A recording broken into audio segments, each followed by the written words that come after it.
Can you hear us?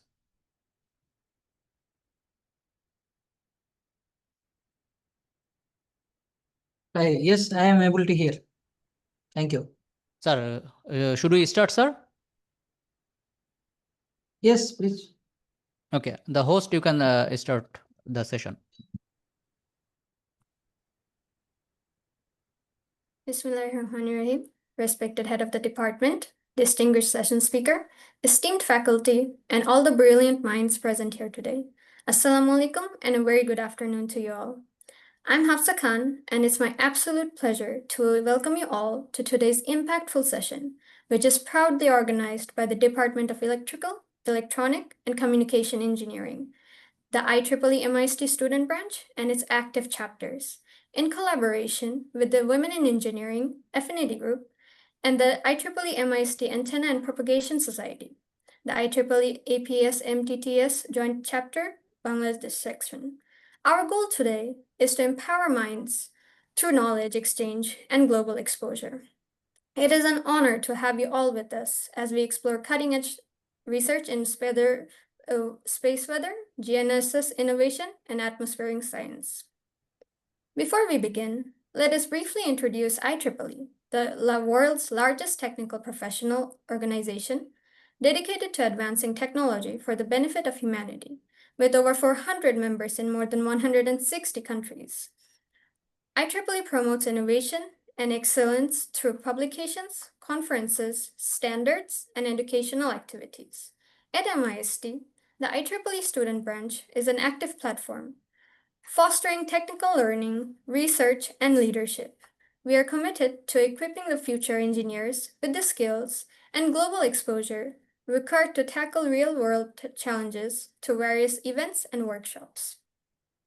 Today's session explores the cutting-edge research at the intersection of space and weather sensing, satellite navigation, and atmospheric sciences, fields that directly impact communication reliability, navigation accuracy, and our understanding of the Earth's near-space environment. From mitigating ionospheric scintillation effects to advancing GNSS-based positioning, our distinguished guest will share practical insights and advanced research findings that are vital for the modern engineering challenges. It is a great honor to introduce today's distinguished speaker, Dr. Sampad Kumar Panda, Associate Professor and the Deputy Head of Department, Research and Development at the Space Technology and Atmospheric Sciences Research Center, STAR, KL University, Andhra Pradesh, India. Dr. Panda holds a Ph.D. from IIT Bombay on GPS-based ionospheric property estimation with postdoctoral experience at Frederick University, Cyprus. He also has a background in remote sensing and GIS and physical electronics.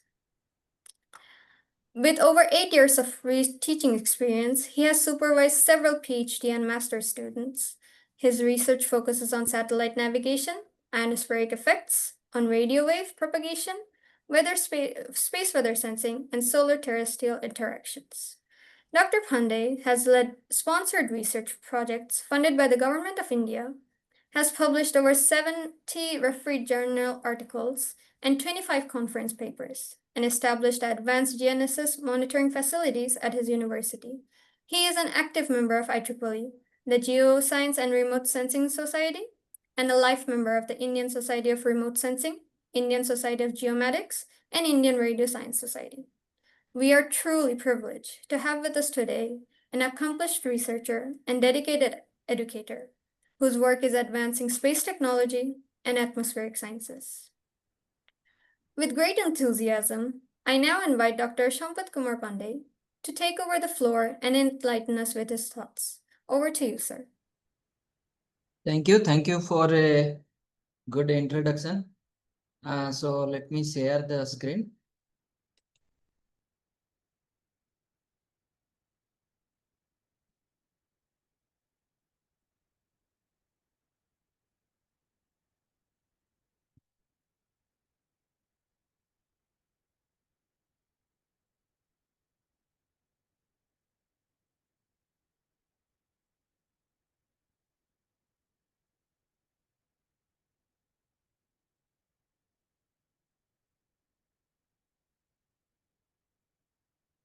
So I hope my screen is visible, right?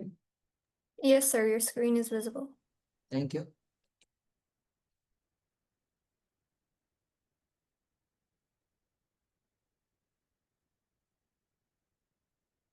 So thank you for inviting me for this seminar as a invited speaker. I thank Dr. Mustafa for this invitation. And I also thank the management of this university or the institute for inviting me for this lecture. So good evening for all the respected members and students here. So today's topic, I am going to speak about recent progress in GNSS-based ionospheric monitoring over the Southeast Asian region. Basically, I will cover this region because my research mostly covers in this area. So before going to this a brief discussion, I will just give some introduction about the ionosphere and how the different types of equipments or the instruments are used to study the ionospheric properties. So basically, ionosphere is a region in the Earth's. We are talking about Earth's ionosphere. So the ionosphere of Earth is a region of the Earth's atmosphere, which ranges from around 60 kilometer to almost around 1,000 kilometer or above, where the free electrons exist in some sufficient numbers, which may affect the radio wave propagation. Whether the radio wave is below coming from below the ionosphere or from the Earth, or it is coming above the ionosphere. So in both way I am talking about. So the free electrons in the ionosphere, they affect the radio waves which traverse the ionosphere. So how this ionosphere is behaving like a dispersive medium to affect the any radio wave propagation through it. That is due to the ionization process which happens in the ionosphere because of the solar radiations.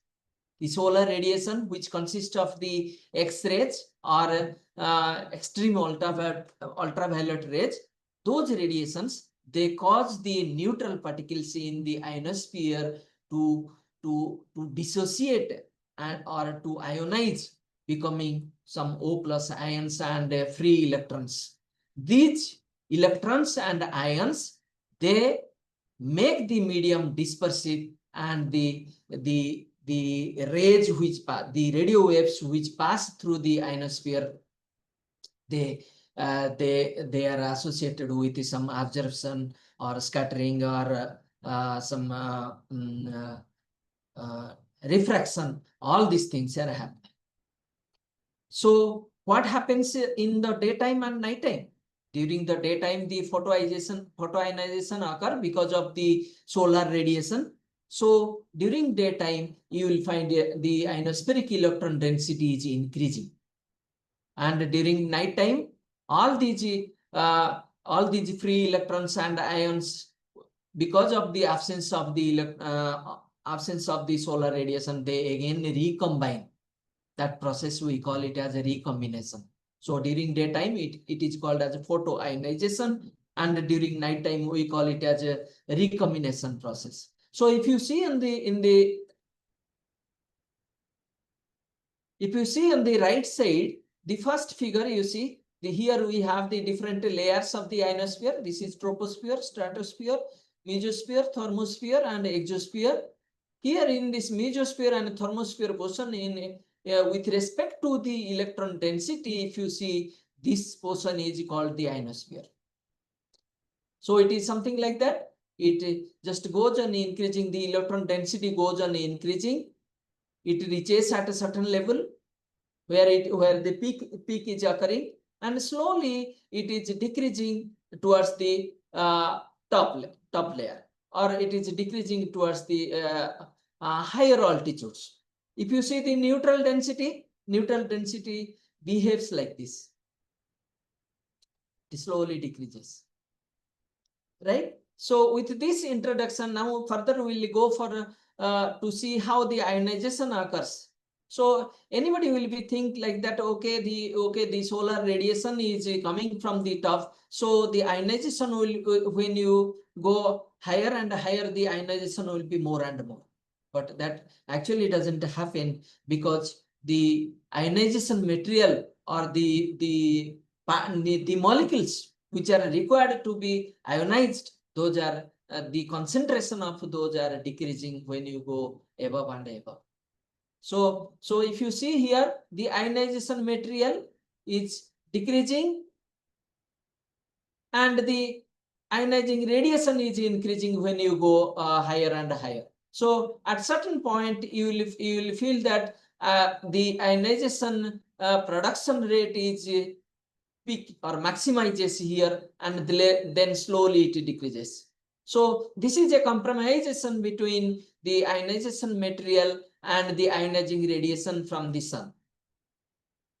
So if you see the different ions or the different molecules present in the upper atmosphere, we have N2 plus, we have N plus, we have O plus, helium ion, nitrogen, all these ions are there. So at the upper height level, because of the solar X-ray and ultraviolet radiation, the some of the ions are dissociating and they are giving rise to the electrons and ions, and that is responsible for the radio propagation, or we call it as the HF communication. So if you see the right side here, based on the electron density and height, we plotted the different layers here. The lower region in the ionosphere, we call it as a D region, then E region, then F region. D region basically between 50 to 90 kilometer. E region is basically between 90 to 140 kilometer, and F layer is around 140 to 400 kilometer. So during as I said, during daytime the ionization occurs, during nighttime the dissociation occurs. So obviously during daytime you will get more electron density. So these are the higher electron density during daytime. During nighttime you can see these two curves. During nighttime these are having less magnitudes of electron density, and obviously these electron density levels vary between solar minimum to solar maximum. The solar minimum and the maximum means the solar activity increases in the solar maximum time.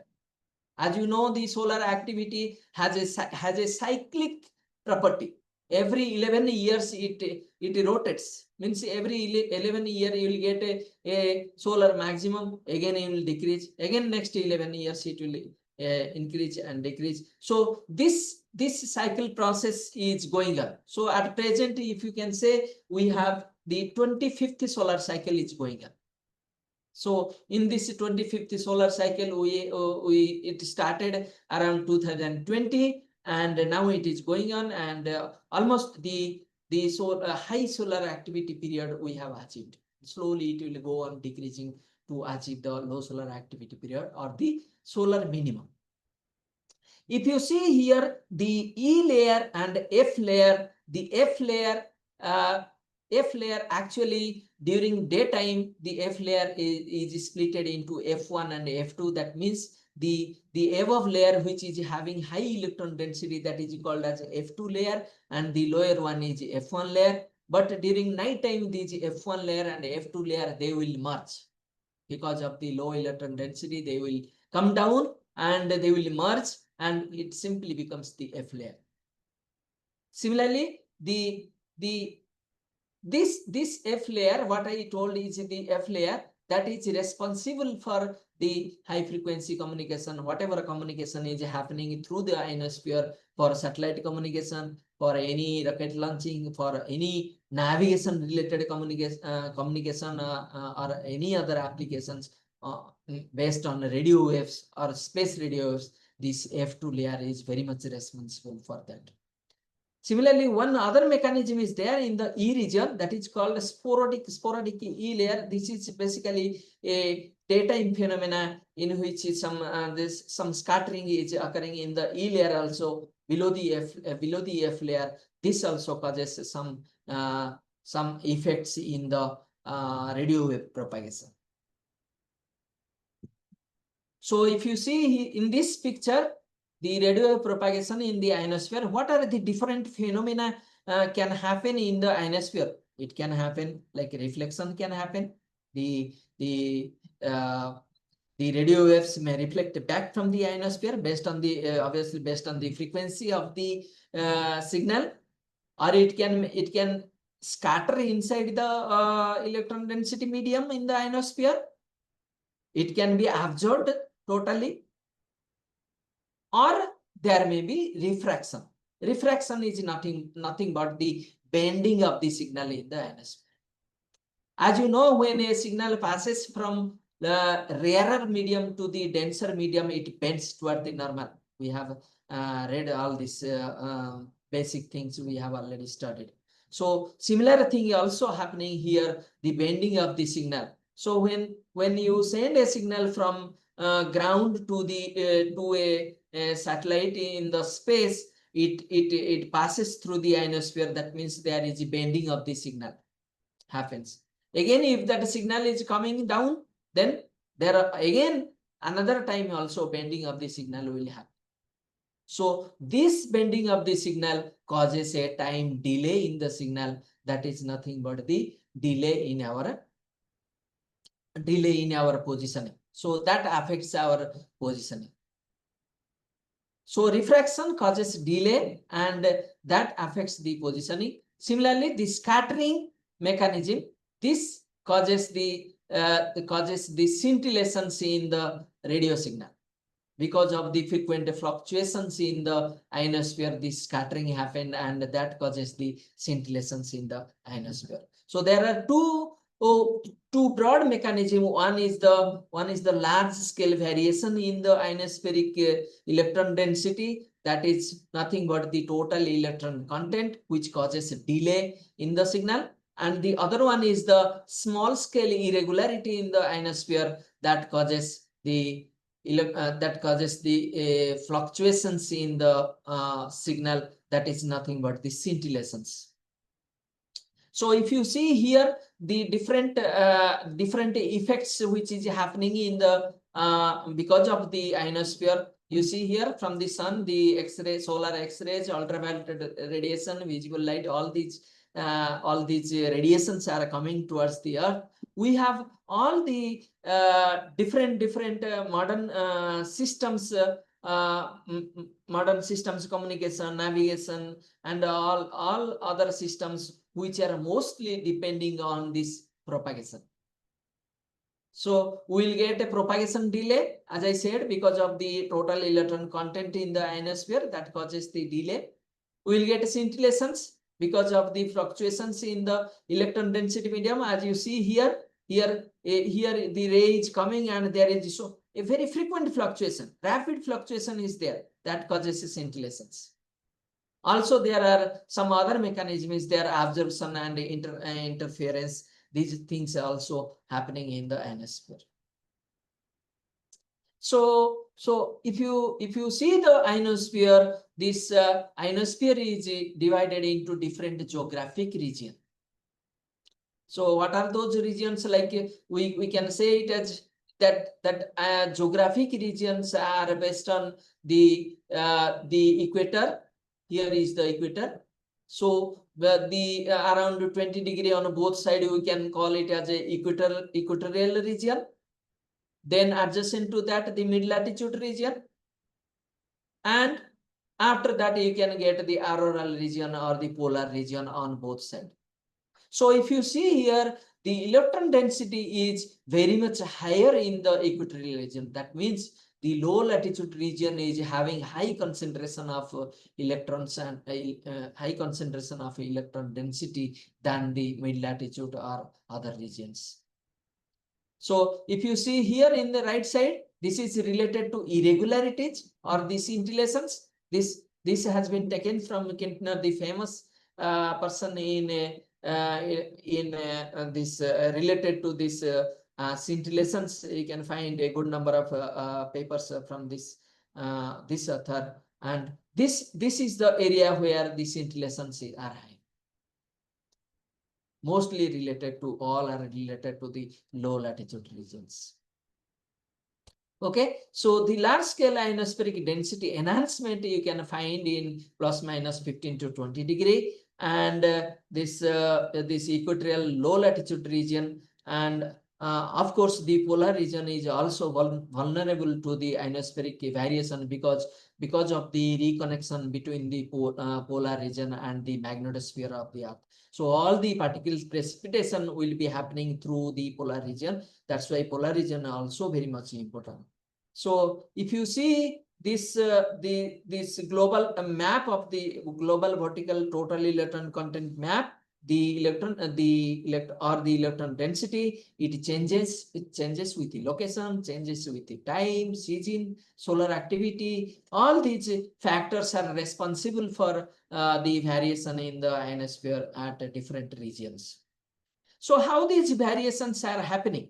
If you see a latitudinal distribution of the latitudinal distribution of ionospheric electron density at different hours. You see here, this is 8-hour local time, this is 10 local time, 12 local time, 14 local time, 16 local time, and 18-hour local time. So if you see here, during 14 to 18 hours local time, you can see a very prominent humps are there at two different latitudes. One is at minus 20 degree, minus 15 to 20 degree, and the other one is plus 15 to 20 degree. That means the electron density is very high above those regions. We call it as the crests, the anomaly crests. We call it as anomaly crest, and the whole region we call it as the anomaly region. That means there is some uncertainty in this region, in this equatorial ionosphere region. So that causes high electron density at around 15 degree north and south of the magnetic equator. So this process is, behind this process there is a phenomena we call it as equatorial electrojets. That is nothing but the movement of the electric fields in the E layer of the ionosphere. These E region electric fields, they control the transportation of the electrons from equator towards the higher latitudes or towards the farther latitudes from the equator. So what happens here, during the daytime, because of the eastward electric fields, one force is developed that is called E cross B drift, that goes up. That drift, when you take electric field and magnetic field, a cross between that, then the final resultant force is towards the up. That means all the electrons will be move up. They will be that is, we call it as a fountain effect. All the electrons will be just move up towards the higher altitude, and after that what will happen? Because of the magnetic field lines which move from the equator towards the higher latitude on both sides, through the magnetic field lines, these electrons will move towards both region, towards the northern side and towards the southern side, towards both the hemispheres. And because of this these lifted ionospheric plasma, they because of the gravitational attraction, after moving certain distance, they will fall. And these falling of this, because of the fountain effect, they fall around 15 to 20 degree of the magnetic equator, and that region we call it as equatorial ionization anomaly crest. So we have one crest in the northern side and another crest on the southern side, and the equatorial region we can call it as a trug region. So When there is a very strong equatorial electrojet, a strong fountain effect will happen. All electrons will move up and they fall around 15 to 20 degree, or sometimes they go higher. We call it as a super fountain effects. So they can project all the electrons towards the higher latitudes. So sometimes they can all even go to the border region of the equator. That means towards the mid latitude, towards the edge of the mid latitudes. So if you see the global total electron content variation, you can see like this. Here I have taken every 2 hour the global map of the ionosphere.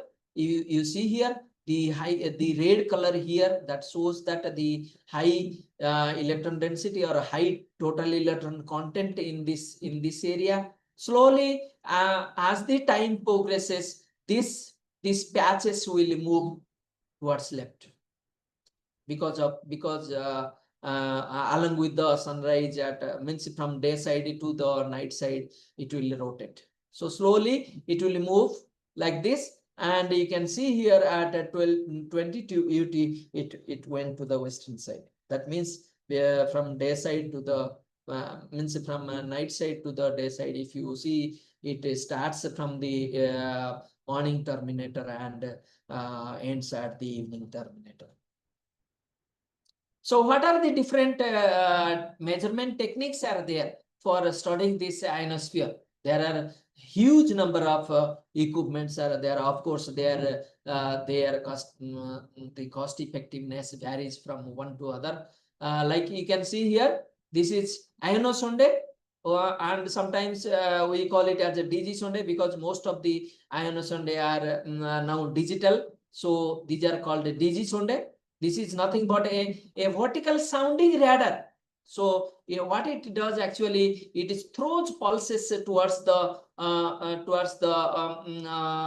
ionosphere, and the pulses will come back by reflecting from different layers of the medium, and that records the different layers.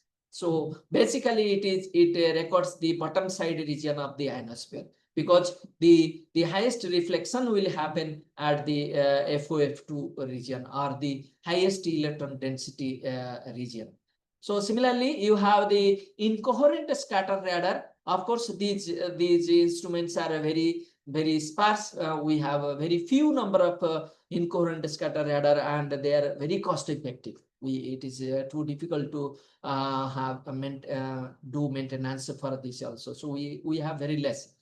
Of course, this digisonde, we have some hundreds of digisonde throughout the globe, along with different organization, but the ISR are very less. Similarly, this is this coherent scatter radar also. They are mostly these work in the auroral region. They have installed the super Dan radar is an example of that. Similarly, we have beacon receivers. We have a GNSS radio occultation. That means this is a space-based GNSS. So basically, we people are using the GNSS on ground, in mobile, in vehicle, and some research organization like your organization or like my organization. You are having the ionospheric monitoring GNSS receiver. So this one is the space-based GNSS. That means the satellites, the low Earth orbiting satellite, LEO satellites, they will be having GNSS on board, and satellite to satellite measurement will be there. So we have satellite to ground measurement, but here satellite to satellite measurement is there. That is called GNSS radio occultation. Similarly, we have this one, GNSS ISMR. That means this is the ground-based GNSS, as like a septentrion receiver is there in our university, and also I am aware that in your university also, in your institute also, you do have a ionospheric monitoring GNSS receiver. We have all some other method is there. All sky air glow imager is there. Then magnetometer is also there. Magnetometer, of course, so there are a good number of magnetometer throughout the globe at under a different organization. And also we have incoherent scatter radar on satellite based measurements. There are a good number of works have been done now. This ICON Gold mission. So you might you can find a good number of papers on this satellite based measurement, because earlier most of the measurements are done through ground based.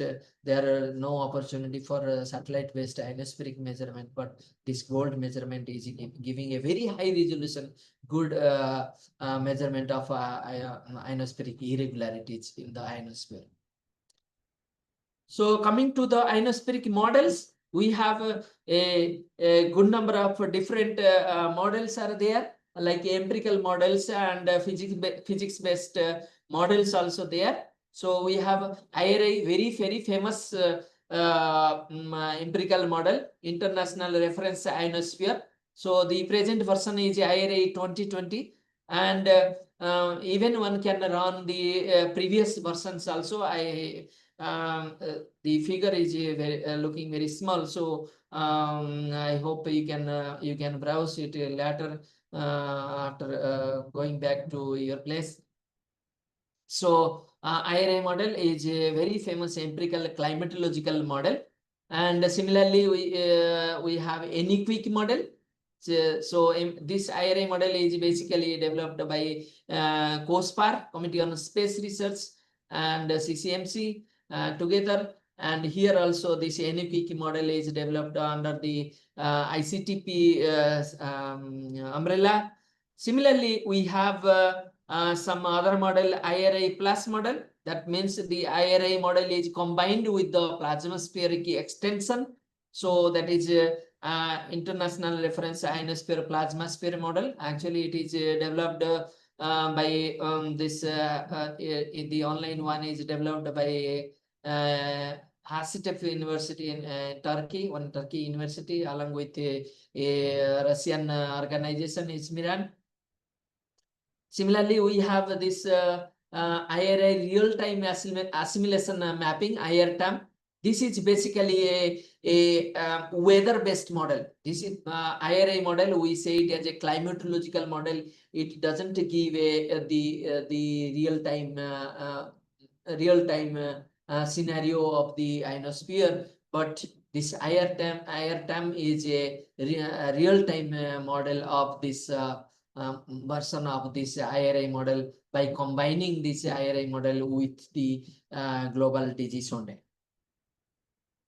So similarly, some other models are there. SAMI3 model is there. TIGCM model is there. GAIM global ionospheric model is there. Then global thermosphere ionosphere model is there.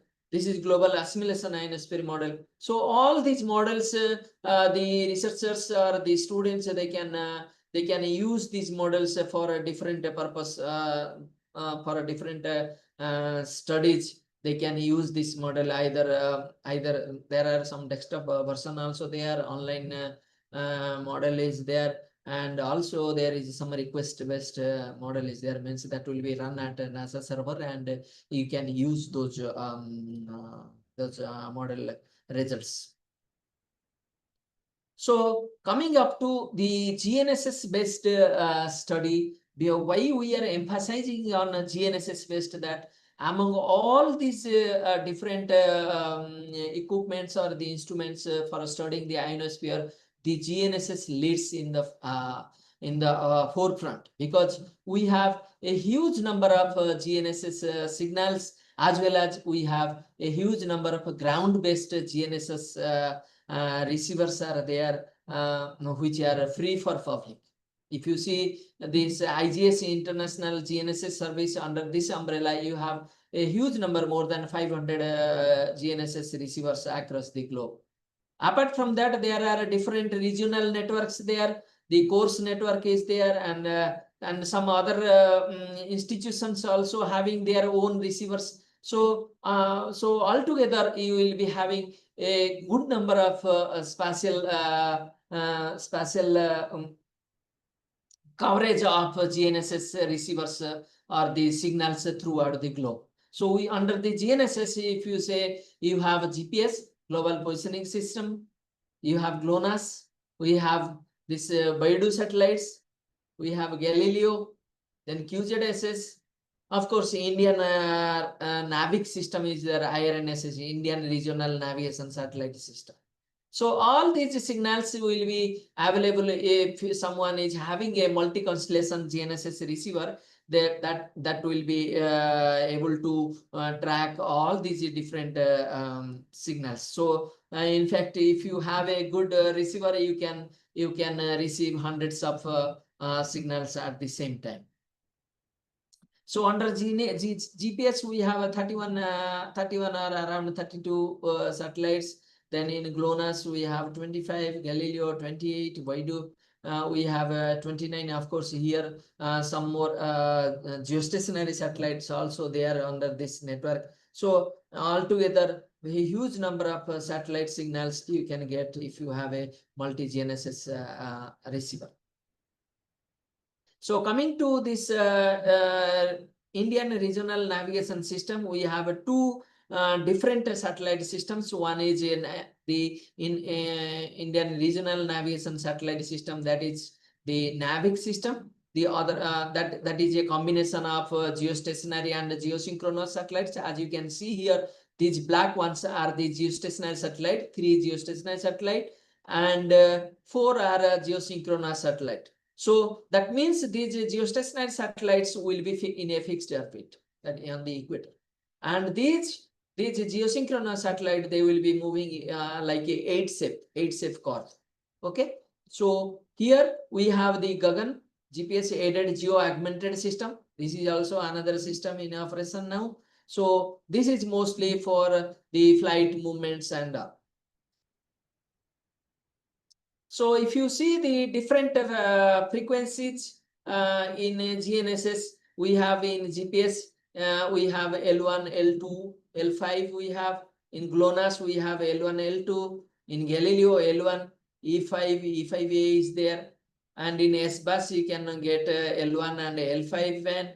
And QZSS, L1, L2, L5. In Beidou also, we are having B1, B3, B2.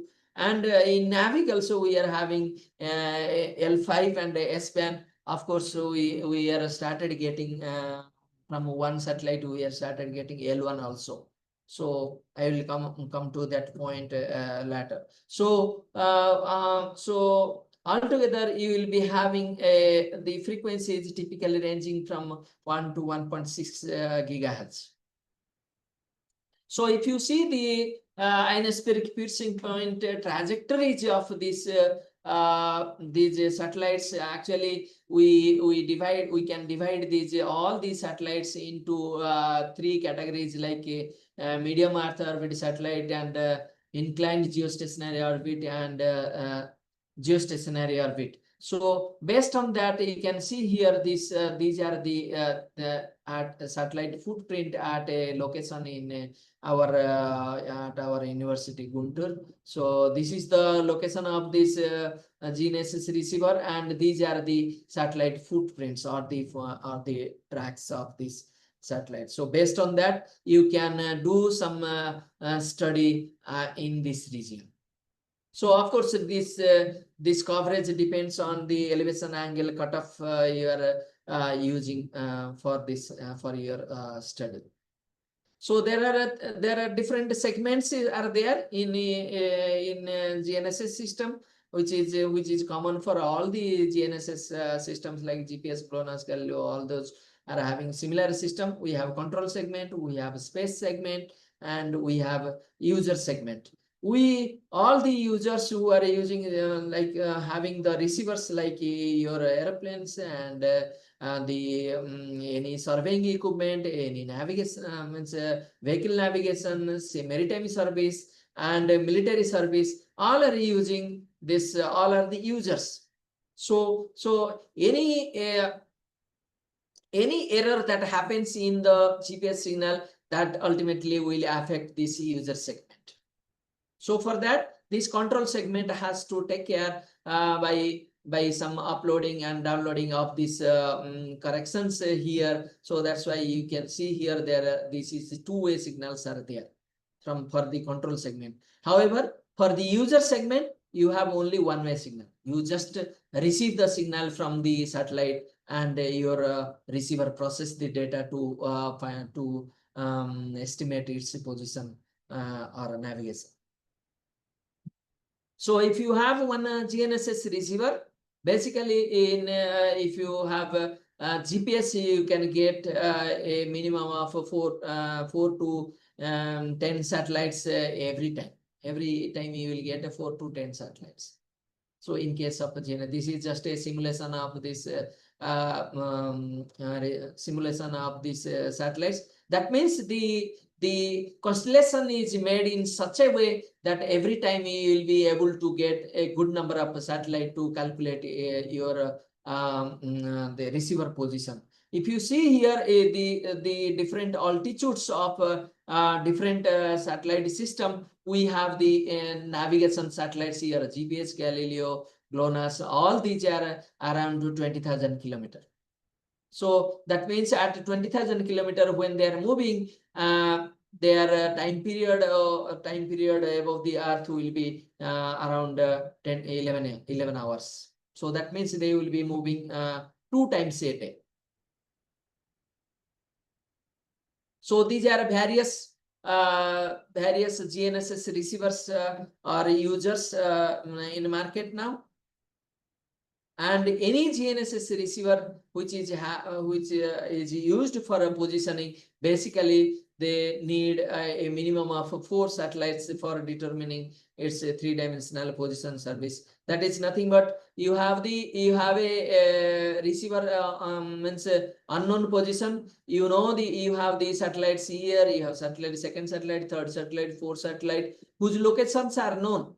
That means you have the orbital characteristic of these satellites, and you have 4 unknown equations, and from that the 4 unknown parameters x, y, z, and time you can extract by solving that equation. So basically it follows like a trilateral principle, unlike the other one, angular measurement, like we call it as a triangulation. But here we calculate the distance from the satellite to the receiver. That's why it is called a trilateration principle. So if you take 4 satellites, basically the signal we can consider it as a sphere, and when these 4 spheres cut each other, they come together to get a common position that we get. That is the estimated position of this receiver. So when you have a receiver, the receiver will be recording the pseudo range or the range measurement, and it will be receiving the carrier phase measurement. So 2 types of measurement you will be receiving. One is the range measurement, and the other one is the phase measurement. So basically this the precision of this range measurement is around 1 meter, whereas the carrier phase measurement is, precision is 0.01. However, this carrier phase measurement, they are often associated with the cycle slips. So one need to have a high precision. If one need to have a high precision measurement, he has to take care of this cycle slips, and you can combine this carrier phase measurement with the pseudo range measurement to get more robust and precision positioning or navigation services. However, you have different errors are there. If you see different errors here, we have errors related to the orbit, and errors related to the clock, error related to the receiver. Also, there are other errors related to multipath effects. That is nothing but the reflection from other huge building or a huge water body. All these reflections, that we call it as a multipath effect. Also, there are here ionospheric delays, there are tropospheric delays there, jamming also there. All these affect the signal. So while processing the data or while doing a positioning measurement, one has to take care or model all these parameters. So in case of GNSS, if you see, there are different errors are there. One is satellite clock error, orbital error, ionospheric error, tropospheric error, receiver error, multipath error, in which you can see here the ionospheric error is the highest contributor. So one has to take care of this ionosphere. That is why the ionosphere is the major concern for most of the navigation engineers. Of course, the GNSS is having different vulnerability related to spoofing, related to jamming, equipment failure, or non-compliant any installation is there, or a radio operator error is there. These are the major issues nowadays on GNSS receiver, which most of the researchers are now working on these errors, because they are fatal to the aircraft navigation. So already I have discussed this, so I'll go to the major portion here. See here, I told in the beginning that there are two types of ionospheric phenomena is there. One is the signal delay due to the total electron content. The other one is a TC irregularity or plasma instability that is giving rise to scintillations. So basically these scintillations may cause loss of log or signal fading, and this loss of log also give rise to this degraded accuracy, and signal fading also give rise to degraded accuracy.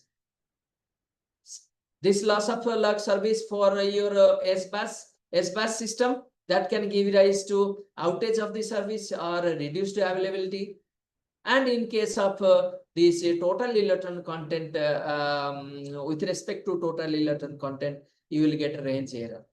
A range error will give rise to positioning uncertainty, or the positioning, the accuracy of the positioning will degrade.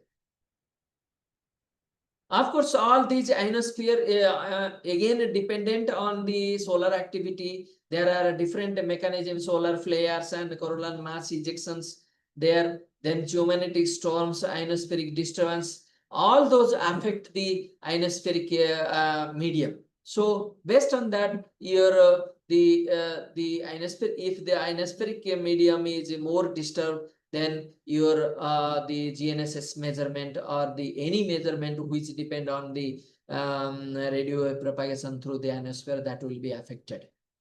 So now the point is how to calculate how to estimate the electron density or the total electron content. Of course, there are the international GNSS service is releasing the ionospheric maps regularly. They are routinely they are publishing the ionospheric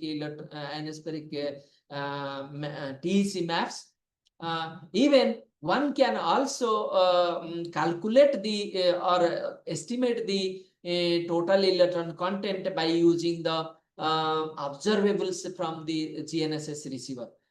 In fact, the ionospheric monitoring receivers, they have their own software inbuilt, and they receive the signal, they estimate the ionospheric parameters, and they record those parameters in terms of total electron content or scintillation indices. However, if you have a geodetic receiver or a normal receiver, so you normal GNSS receiver, you can also calculate the total electron content by taking the GPS pseudo range and phase measurements. So for that, one can use the observables from the GNSS. Basically, all the observables are nowadays stored in terms of receiver independent exchange format, that is RINEX format. So if you have a RINEX data, any GPS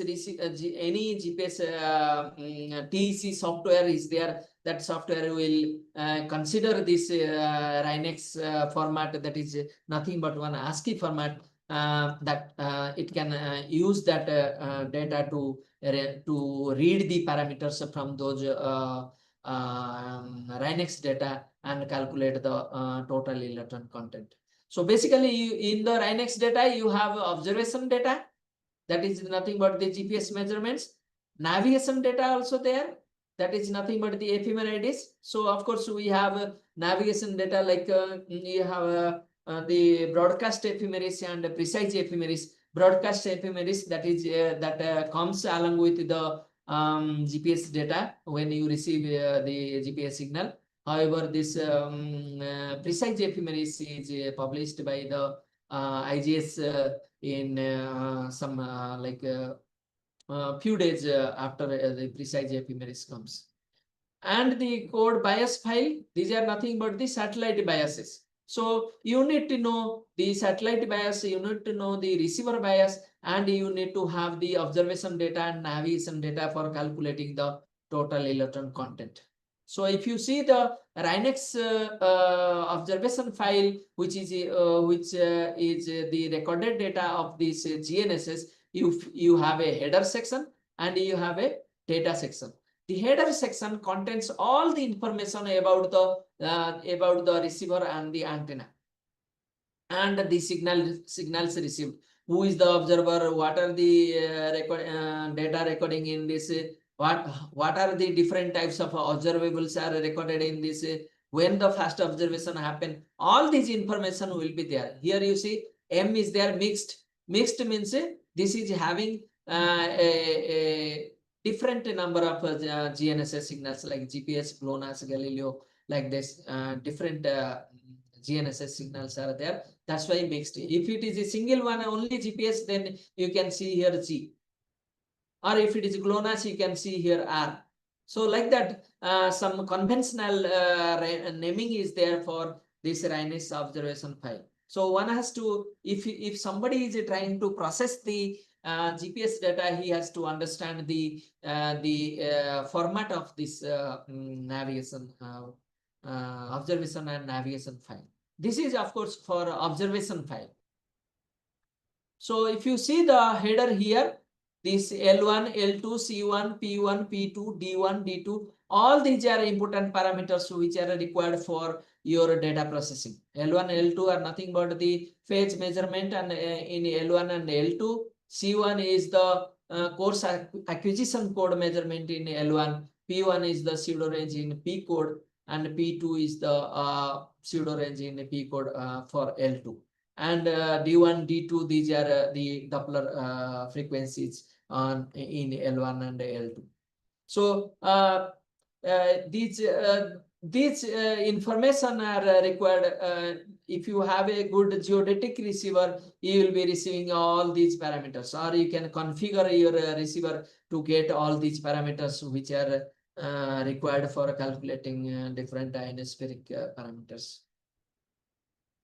If you see here, the observation data in which the data is like this. In every epoch, you will get, every epoch is nothing but at a certain instant of time, all this data will be recorded. Suppose you are getting a 30-second, every 30 seconds you are getting your data. So that is called a epoch. And in this you can see here the number of satellite is 14, recording is 14. Then G means GPS, R means GLONASS, and satellite number. So G30 means this is the PRN number or the satellite number, that is G30, G25, G20, R22. All these are different satellites, and these are the observation parameters. Like whatever the parameters we are taking, L1, L2, C1, P1, P2, all these parameters are here. So if you see the RINEX observation file, L1, L2, C1, P1, P2, in this now you can have this some information about loss of luck indicator or the signal strength also there. This LLN1, this digit will give you the loss of luck indicator. That means if you have 0, it is okay. If you have 1, this is cycle slip is occurring. If you have 4, then anti-spoofing is there. And if there is, it is blank, that is unknown. So similarly for signal strength also, this digit is indicating the signal strength between 1 to 9. And if it is 0 or blank, that is unknown. So if you open a RNX file in your notepad or text, you can see all these parameters. Of course, you can read write your own program to process, or you can use some programs which are already developed in MATLAB or Windows version to process the data, or in Python also some are there. So what are the different steps? You need to read the TC observable from L1, L2, P1, P2. That means the phase and the pseudo range observables. You calculate the group and the phase TC separately. Then correction of cycle slips in phase TC. You do the correction for this cycle slips. Then estimate the absolute TC from phase and group TC. Then remove the hardware biases and convert this slant TC into the vertical TC. Slant TC is nothing but the along the signal TC. That means from the satellite to the receiver, if you draw a line, a geometrical line, if you draw along that line only, that TC is calculated. But most of the time we want to calculate the TC at the location of this GNSS receiver. So for that, all these slant TC will be converted into vertical TC by following certain method. So these are, I will skip this one. So here the ionospheric TEC and associated delay, as I said, the TEC is responsible for a delay. So if you can able to calculate the TEC, you can know the corresponding delay in a different frequencies. Suppose L1 frequency, if you have, for this, you have for each TEC unit, you have 16 centimeter delay. For L2, you have 27 centimeter delay. And for L5, you have 29 centimeter delay. That means this delay is frequency dependent. When you go from L1 to L5, they see this the delay is also increasing. Okay, so that means this we have frequency dependent delay in the ionosphere. So if you have a multiple number of frequencies coming from the same satellite and received at the same receiver, then you can calculate the TEC by taking into account the frequency dependent characteristic of the signal. Two signals are coming from the satellite and received at the receiver. So how their refraction is happened and how much delay is associated with both. Based on that, you can calculate the total electron content. So basically, the very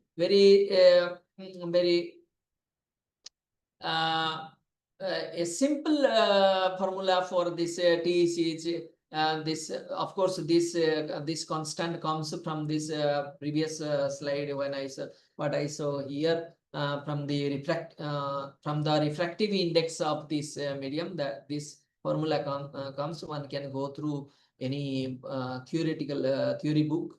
So this you can get. So this F1, F2 are nothing but the frequency corresponding to P1 and P2, and this P2 this P1 and P2 are nothing but the phase. This pseudo range, and Phi1, Phi2 are the phase measurements. So basically, these two measurements they are taken. We can get the TEC corresponding to pseudo range, TEC corresponding to phase. Then we do phase leveling by correcting the cycle slips, and after that, by doing the leveling, we can get the TEC, and that slant TEC we can convert to vertical TEC by using certain models are there for converting this slant to vertical. If you see here one figure here, cycle slips are there. So these has to be corrected. So we corrected here. This portion is corrected so that you can get a smooth curve here. After that, you can level it with the pseudo range measurements. So here you can see here the pseudo range measurements and phase measurements, which we can find here, and we finally combine those measurements to get a absolute TEC measurements. As I said, slant to vertical TEC conversion we need to do. So here a single layer ionosphere model is used by taking into account the radius of the earth and elevation angle and height from the center of the height of the location where the where the signal pierces the ionosphere, that point to the center of the earth. Those parameters are taken into account for converting this slant TC to vertical TC. Of course, this BR and BS, these two are used, which are nothing but the satellite and receiver biases. These biases are also has to be calculated. Usually, when you use some software like 𝐺𝐒-𝐒𝐿 TEC software, in that the satellite biases are taken from the these are already given from the University of Bern code, and receiver biases are usually estimated from the data. So when you take your data, you see here biases are too high because you are getting some negative values here. So if you are getting some negative TEC value, that means you have some biases. So we need to compensate for these biases. So here you see receiver biases are low. Slowly, if you go down, you see all the TEC values are positive, and you estimated the differential code biases. This is done at a low latitude location in Bangalore in India. So this is the screenshot of the ionospheric TEC processing software developed by 𝐺𝐒-𝐒𝐿. This is actually freely available in you can anyone can browse in Google, and you will find this software available in the 𝐺𝐒-𝐒𝐿 website.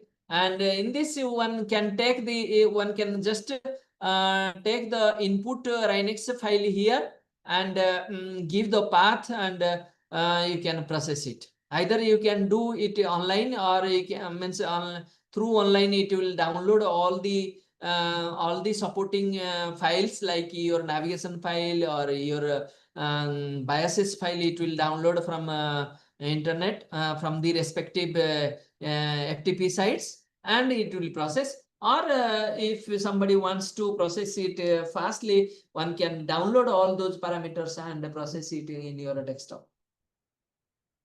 So this is a very good software which many people are using for calculating TEC at any location throughout the. So if you see the output of this data, you will get two files actually. One is a .std file, and the other one is a .cmn file. In cmn file, you can get all the date, time, then PRN number, azimuth, elevation, latitude, longitude, slant TEC, vertical TEC, and S4 index. Of course, this S4 index is a low resolution version of this actual S4 data, which we get in get high rate GNSS receiver or the ionospheric monitoring GNSS receiver. Those are the S4 index. But here, this S4 index, we can call it as like a proxy index, proxy S4 index. Some people are trying to use this S4 index for their purpose if they don't have access to high resolution data. So one can use these sites are there. The 𝐺𝐒-𝐒𝐿 program where you can use. All these steps are mentioned here for in this paper. One can take use of this and for doing anything related to TEC. Similarly, we have various other parameters like solar and geomagnetic parameters. Those are in different resolutions. Those are available. You have 1 hour resolution, or 1 day, or 27 day, or yearly, or yearly resolution, or you can have high resolution signal, high resolution data like 1 minute, 5 minute data also available. Since 1963, you can have data. So here you can have so many different satellites data are available here from the NASA side. So many people use these data for their analysis. GNSS data, you have this many number of GNSS receivers are there. As of March 2024, we have 515, and the number is day by day, it is increasing. Even in your area also, you will be having some receivers, IGS receivers will be there. One can take use of those receivers and do some analysis on ionospheric TEC or scintillations. These are different working groups in under IGS.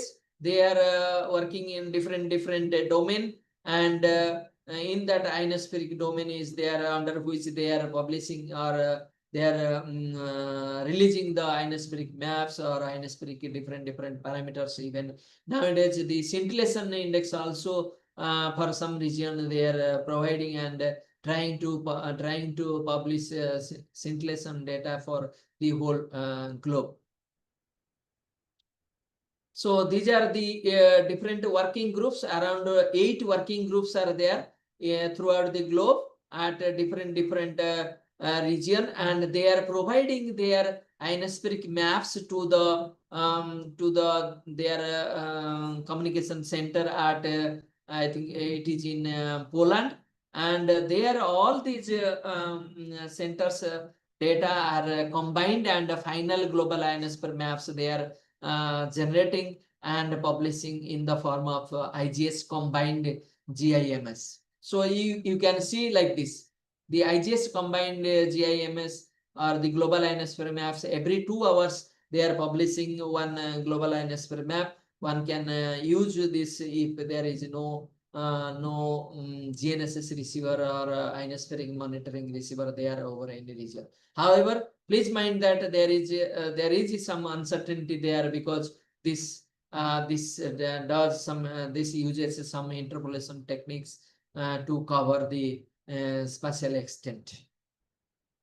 You have final ionosphere maps and rapid ionosphere maps. There are 2 types of maps they are releasing with the uncertainty level 2 to 9 TECU, and the rapid ones are released every 24 hours. Daily they are releasing, having resolution of 5 hours, and the latitude and longitude is 5-degree longitude and 2.5-degree latitude. However, these final global ionosphere maps are released in 11 days, which are having a very good means they are more reliable. We can say the most reliable ionospheric parameters among all. So if you have your own data, you can process this method like we have some work here, the GNSS data from some permanent GNSS station. We consider the phase and pseudo range measurements. We calculated the slant TEC, then vertical TEC by using a single layer ionosphere model. In this process, you use the satellite and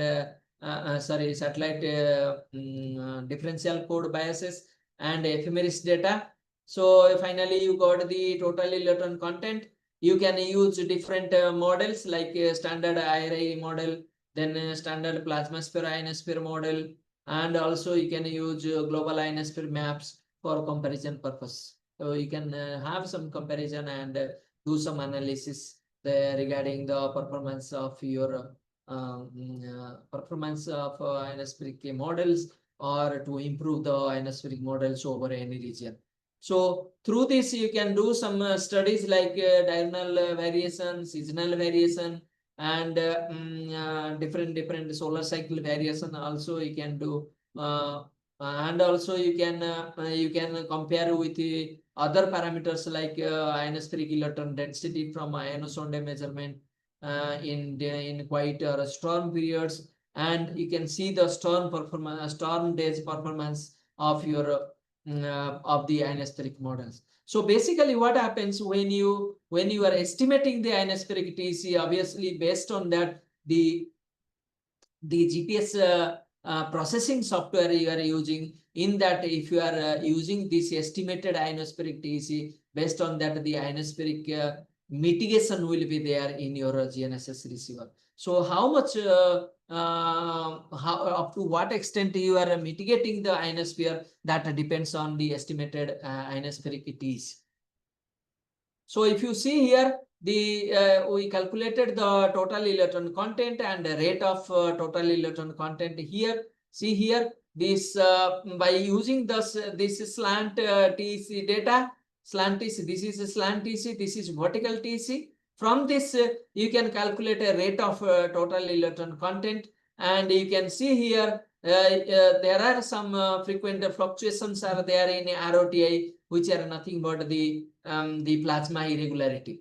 This gives the scintillations in the ionosphere. So if someone is not having any specialized ionospheric monitoring receiver that gives ionospheric scintillation indices, one can use any GNSS observation data from that to calculate the total slant total electron content, vertical total electron content, and rate of change of TEC index, and by that is nothing but the ROTI to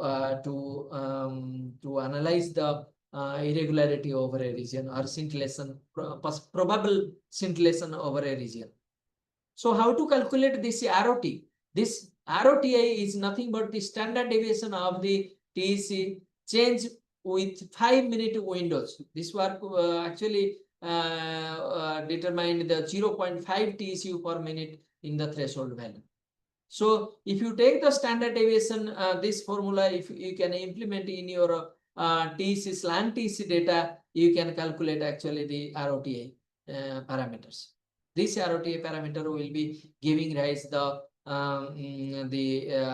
ionospheric disturbances. See here, there are 2 days here. One is in a disturbance day, another a quiet day. On the disturbed day, you can find here in the STC there are some irregular variations are there, that gives rise to ROTI variation. So one can use this ROTI to analyze the ionospheric irregularity over any region. So with this, we with this fundamental, we use some seasonal variation of TCU over the Indian region by taking GPS data, IRI data, then global ionosphere maps, standard plasmasphere ionosphere, and also we injected our GNSS receiver data into the standard plasmasphere ionosphere model that we named it as a SGP model. Okay, so by using all these, we found that the SGP model is giving very much better accuracy than any other model, to that of very close values to that of GPS total electron content. So if you have your own parameters, you can also inject them into into the ionosphere model and see how the variation is happening. If it is performing good, or if it is responding to your injection of TEC in a positive way, then you can recommend that the data from that location can be incorporated into the model for better accuracy over the region, or improving the accuracy over the region. Similarly, we have different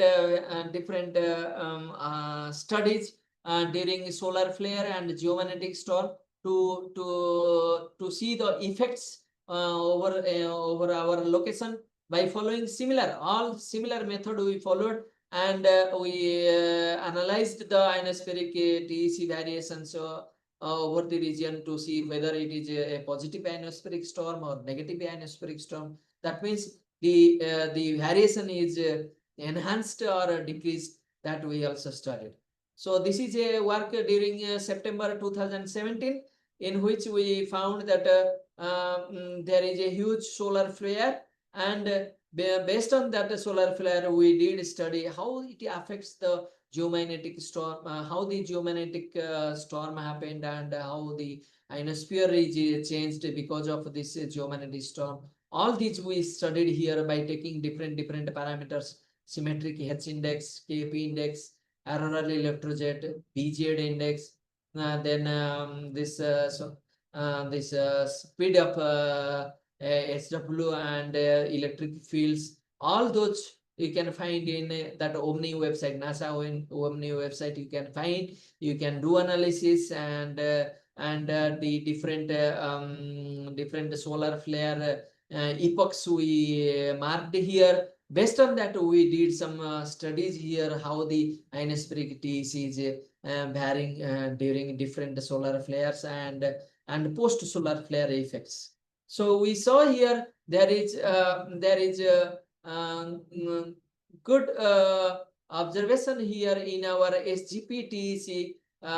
That is nothing but the injected TEC we did, that responds well to these solar flares. So we in this we recommended this using this local ionospheric TEC data into the model for getting better accuracy of TEC estimation over the region. Similarly, we did some deep learning method to predict the TEC, because the prediction or the forecasting of TEC is very much essential for knowing the conditions of ionosphere in near real time, so that we can so that the users can be accustomed to use their GNSS receiver appropriately with the error level. So here also we use some data in different region with having the different training time, validation time, and there are huge number of papers came in this predictions and forecasting application of TEC. We did this work around 2022, I think we did, and later we extended that work to like a bi-LSTM model for estimating or for forecasting TEC over the Indian region.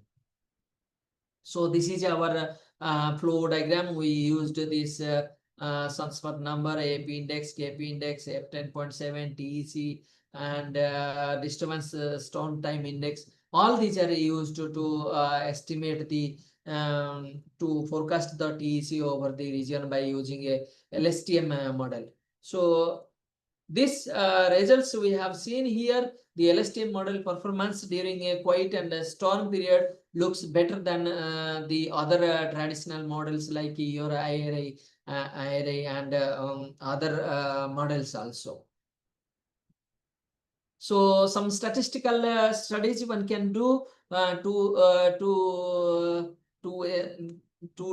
validate the results. So we have the validation here by using a good number of statistical metrics we have used, like RMSE, mean square error, then correlation, then mean absolute error. All these we used, and to substantiate the performance of LSTM model over the region.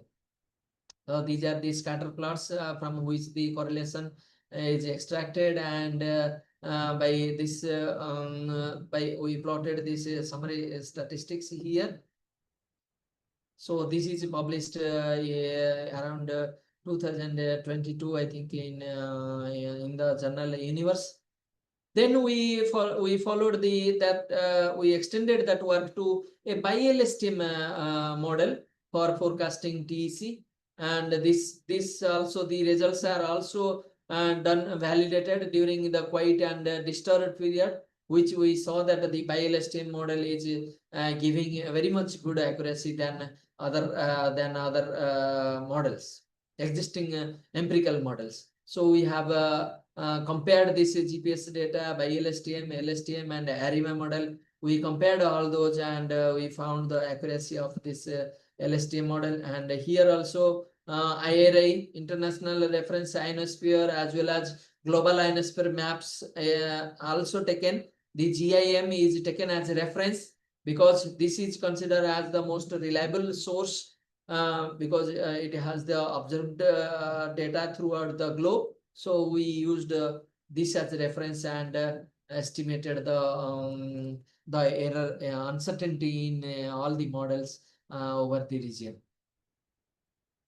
So some statistical studies are done to know the performance of this BiLSTM model, which shows a very robust performance over the region. So we try to, now we are trying to use the same model for doing a global study. So this work also published in IEEE Transactions on Plasma Science. One can go through those papers, or you can write to me. I will provide you a copy of that for your reference. Here, another very good work is done here, like a latitudinal study here. So see here we have taken the stations in the increasing latitude manner from south to north. You see here this dotted line is the magnetic equator, which passes below the Indian landmass. And from here we slowly move towards the northern side. So we have one GPS receiver here. One is these red colors are a GPS receiver, IIC, then Hyderabad, then Lucknow station is there. And this triangular ones are the magnetometer stations. So we used GNSS data, magnetometer data to see the how the ionospheric variations are happening from south to north. That we studied here in this during storm time. So similar analysis has been done by taking all these solar and interplanetary parameters to check whether whether there is any effect on the magnetosphere and ionosphere or not. So if you see here from this symmetric H index, you can know the initiation of the geomagnetic storm, the main phase, and the recovery phase. And in this case, you can see here there are two stage variations are there. That means two main phases are there. So we studied in this period by taking the magnetometer data. We extracted the electrical conductivity of the region and ionospheric part and the electrical part. Both we extracted from this, and that we used here to understand the variability of this ionospheric entities over these regions. So if you can also use a real-time prompt penetration electric field model that uses some satellite data. It uses and it calculates whether there is any external electric field is penetrated into the ionosphere, so that you can, from this you can know whether there is any prompt penetration or disturbance dynamo electric fields are associated with the event or not. So from this one can know the reversal of the electric fields over any region. So in this work also we did this slant TC calculation, then ROTI we extracted from these parameters and we plotted here. See, if you see the figure here, the top one is ROTI, then vertical TC, then for each station, for this is Sri Lanka, this is these three are Indian region, and if you see here the ROTI variation, see here a huge increase is there, around more than 2 TCU per minute magnitude. That means these points are corresponding. This time is corresponding to the scintillations. So this we studied for each station, and we did a latitudinal variation for this by classifying these irregularity into like no irregularity, weak irregularity, moderate irregularity, strong irregularity. We classified those based on the ROTI, not based on the S4 index. Of course, if one is having S4 data, it is good to use those because it will give the small scale irregularity is more accurate in S4 data. However, in the absence of that, one can use the ROTI data that can give a medium to large scale irregularity. So these 4 station data we plotted here, and from the observation we can see from the plot with the maximum absolute error with the time. If you plot, we can see the pole water drifting of irregularity. That means the irregularity patches or the scintillation patches are moving towards the pole region during this geomagnetic storm period. So this we conducted by taking some specific satellite in GPS like PRN-14 and PRN-31. One can see here, when you move from south to north, slowly the scintillation patches are moving towards the right. That means there is some movement of this patches with respect to the latitude with some delays.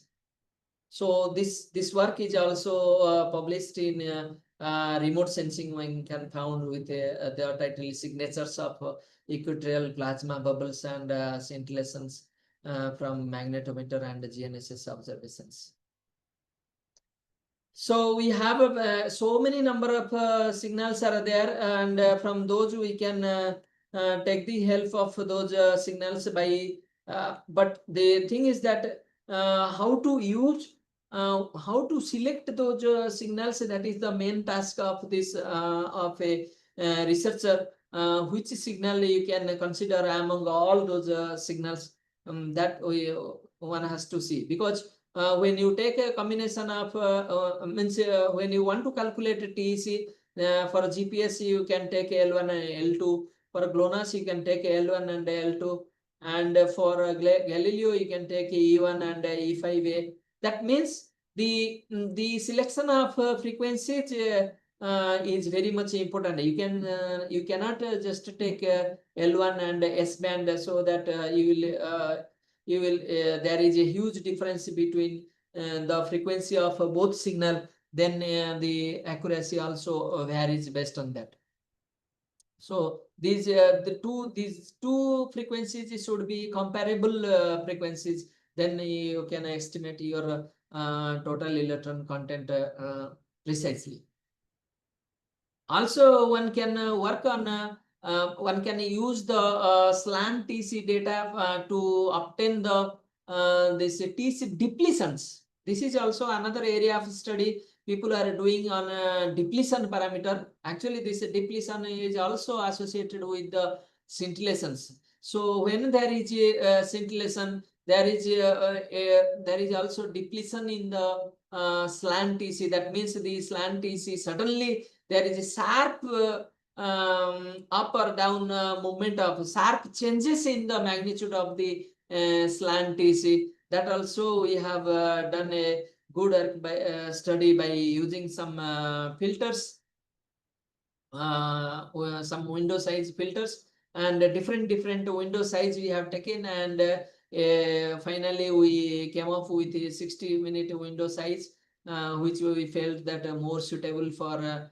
extracting the TC depletions. So from this, some criteria one can fix to correlate this depletion with the equatorial plasma bubbles or the ionospheric irregularities. So in this case, we studied so many literature, and from that we defined the thresholds for presence of plasma bubbles, like TC depletion depth should be greater than 10 TCU TC content.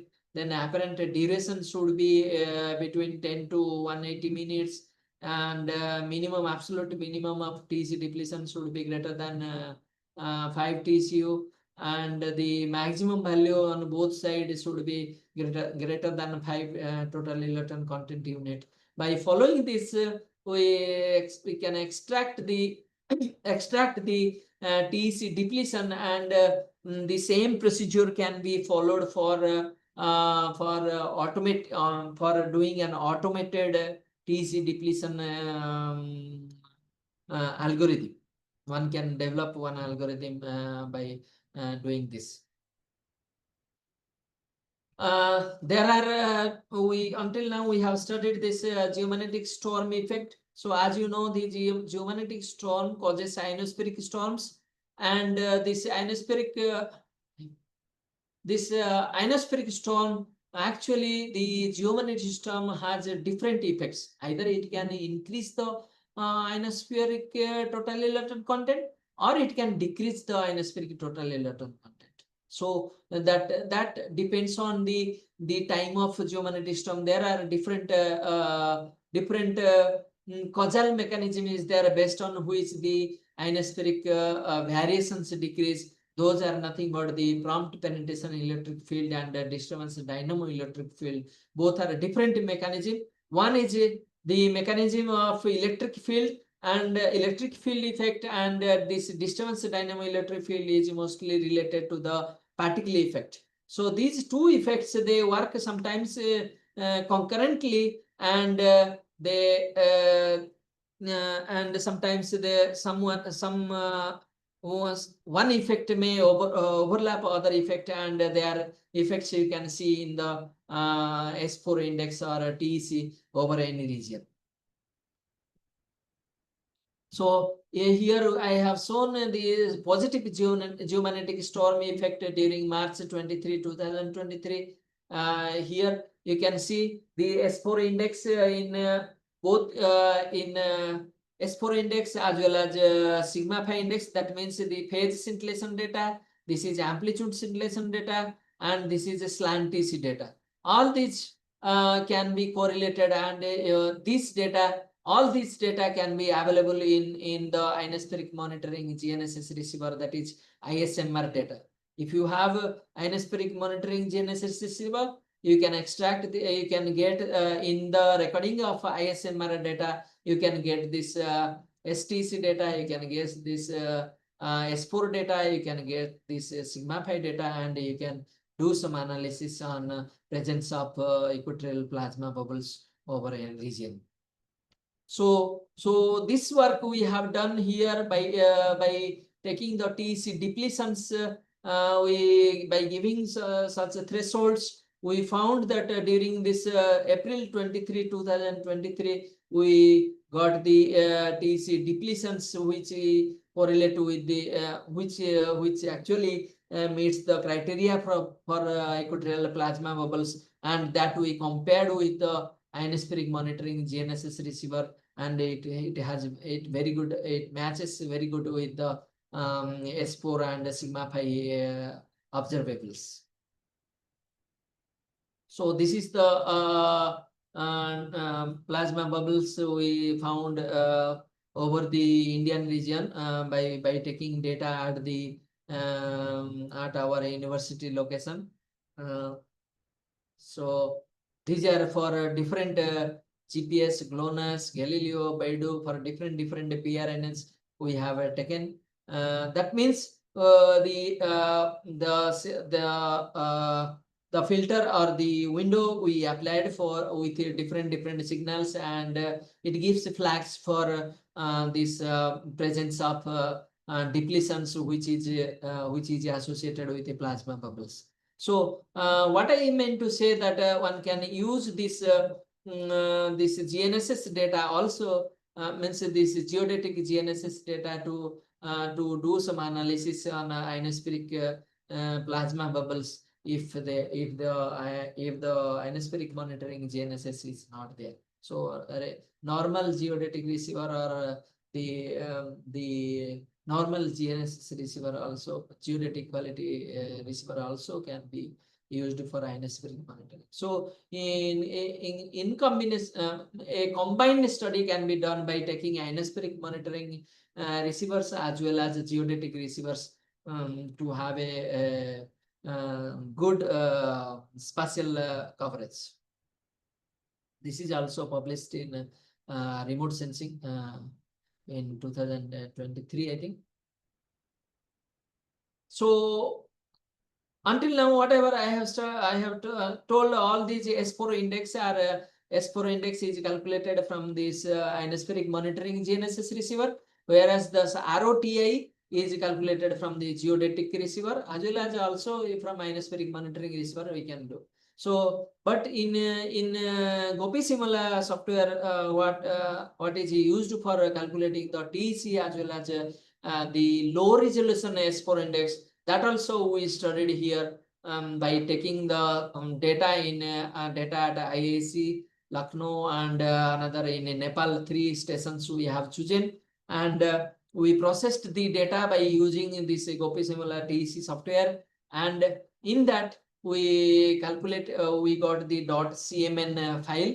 From that .cmn file one can get the STC as well as the S4 index data. So those S4 index values, that low resolution S4 index values, we plotted that to check to see the yearly variation or the latitudinal variation and seasonal variation or the variation with the solar activity over the region. A very good study has been done with this. Whenever there is no other data is available, one can use this data as a proxy data. So we classified this S4 index as like no scintillation, weak, moderate, and intense, and we did sky plots for all these scintillation indices to see how the variation is happening over different regions. You can see here the IAC, which is near equatorial stations, is having a good number of visible patches of S4 index in this study. So that these data, these plots, we again compare with this what is that the frequency of this amplitude scintillation index. We compared with this with the solar and geomagnetic activity, and we found that the variation of this S4 index is following the solar and geomagnetic activity over the region.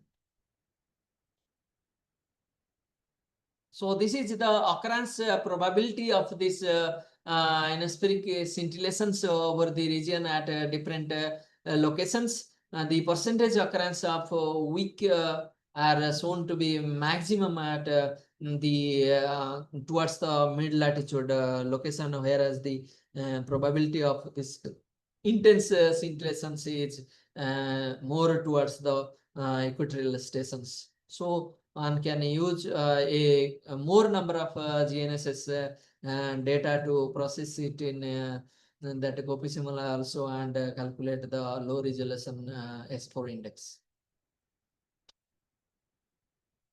So this work is also available in Earth Science Informatics journal.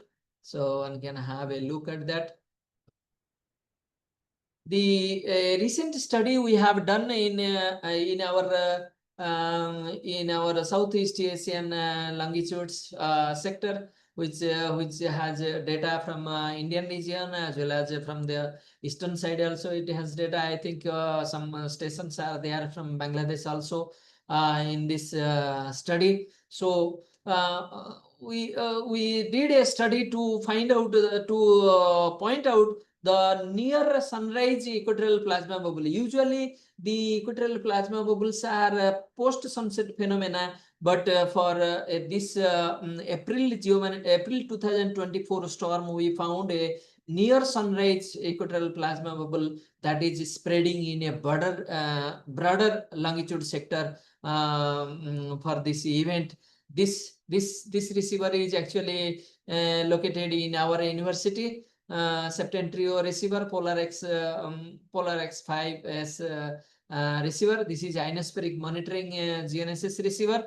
This is given in a star. You can see here in a map of India. And the other locations are GNSS receiver data taken from this IGS stations, as well as some regional data also considered in this study. And we calculated the S4 index as well as the ROTI variations over the region. So if you see the ROTI variations over the region, here in the 70° to 80° longitude sector, this one. So we have a significant increase in the ROTI value during this period. During this period, and also there is some variations in the sunrise during the sunrise time. So that we actually that is actually very anomalous. That should not happen frequently, but during this geomagnetic storm period happened, and we tried to find out the cause for that. So this is a ROTI at 90° longitude sector. So similarly, from 100 to 110° in the southern EIA region, and from southern to northern in both hemisphere, we also plotted. So a huge number of data has been taken by considering all these stations, because all these stations are showing some indication of ionospheric irregularity during sunrise, near sunrise time. Also, we plotted this ROTI maps from Indonesian regional network. Actually, the Indonesian regional network is having data, freely available ROTI data over the region. One can also study this data that is freely available for public. And we also used this swarm satellite data, swarm A and swarm C satellite data, to see the depletions during this period, which to support the analysis we used this data also. A very good analysis has been done in this work by using multi-instrument analysis to find the equatorial plasma bubbles over the Indian and Southeast Asian longitude sector during this geomagnetic storm. Also, to mitigate the equatorial plasma bubble, we have some attempts by using this ROTI variables. In this study, we have taken 2 stations in the this is also Southeast Asian region, and we used some cubic regression techniques for core fitting, and then we used some wavelet transformation method to find the hidden information which is there in the positioning, and to mitigate the ionospheric scintillations. Thereby we can improve the accuracy. So here for positioning we can use here we used Article-Leaf, a very good open source software. Article-Leaf one can take, and you can process your data, and you can estimate the ionospheric parameters, as well as you can find out the errors in your X direction, Y direction, and Z direction, or the height. And by using these data, we did some wavelet transformation technique, and to mitigate the equatorial plasma bubble effects over the region. So this one can find in advances in space research published last year. Also, we have some work on morphological morphology of equatorial F region irregularity by using most of the data are ROTI observations, by taking a longitudinal data from latitudinal data in the Indian longitude sector, and we showed the variations, the diurnal variations of ROTI and vertical TC during the storm day as well as during quiet day. And we can see that during some periods are there in which the even if it is stormed, the equatorial plasma bubble is enhanced and sometimes it is suppressed. So all these depends on the electric fields and the wind measurement and the wind parameters which play a very major role in defining the presence of equatorial plasma bubbles. So this work has been done by taking ROTI parameters, and it is published in your same in Advances in Space Research. So recently we have installed another GNSS receiver in our university along with this Septentrion Polar X5S ISMR receiver. This receiver is 𝐆𝐍𝐻 receiver from 𝐆𝐍𝐻 Sigma 3S receiver. This is a high rate geodetic receiver and is capable of extracting this, capable of recording the GPS data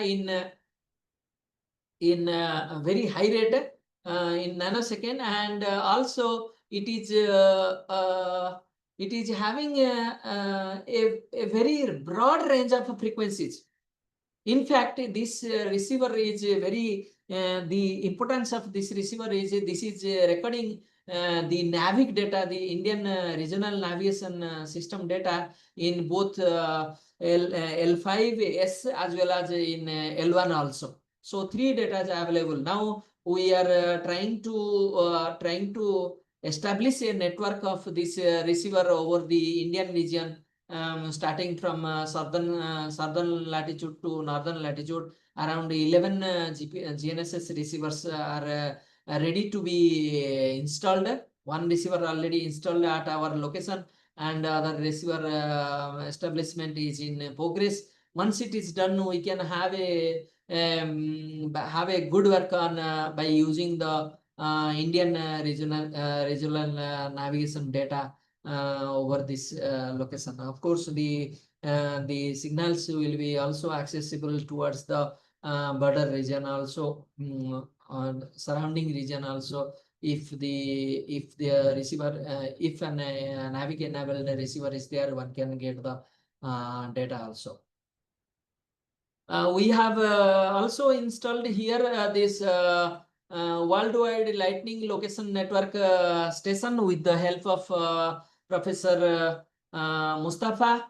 When he visited our university, we did a survey over at our location, and we found suitable site for installing this double LLN host station. I'm very much thankful to him, and since then this receiver is going very well recording, and we got a very good accomplishment in this data, and we are now working on this data to have some good results. These are few moments which I should not miss to show the research community over there and the MIST fraternity there. This in 2016, when I was doing postdoc, and Professor Mustafa was doing his PhD study there, and we had some good time there. And then the relationship goes very well, and through academic collaboration, our university invited Professor Mustafa for teaching a course in digital communication at our university. 25% of the syllabus is covered by Professor Mustafa in very short span of time for a huge number of the students. We have around 200 students were attending his lecture, and he was very energetic in imparting his lecture during this time. He has, of course, given so much efforts, and this one is the sightseeing of in India when he was here.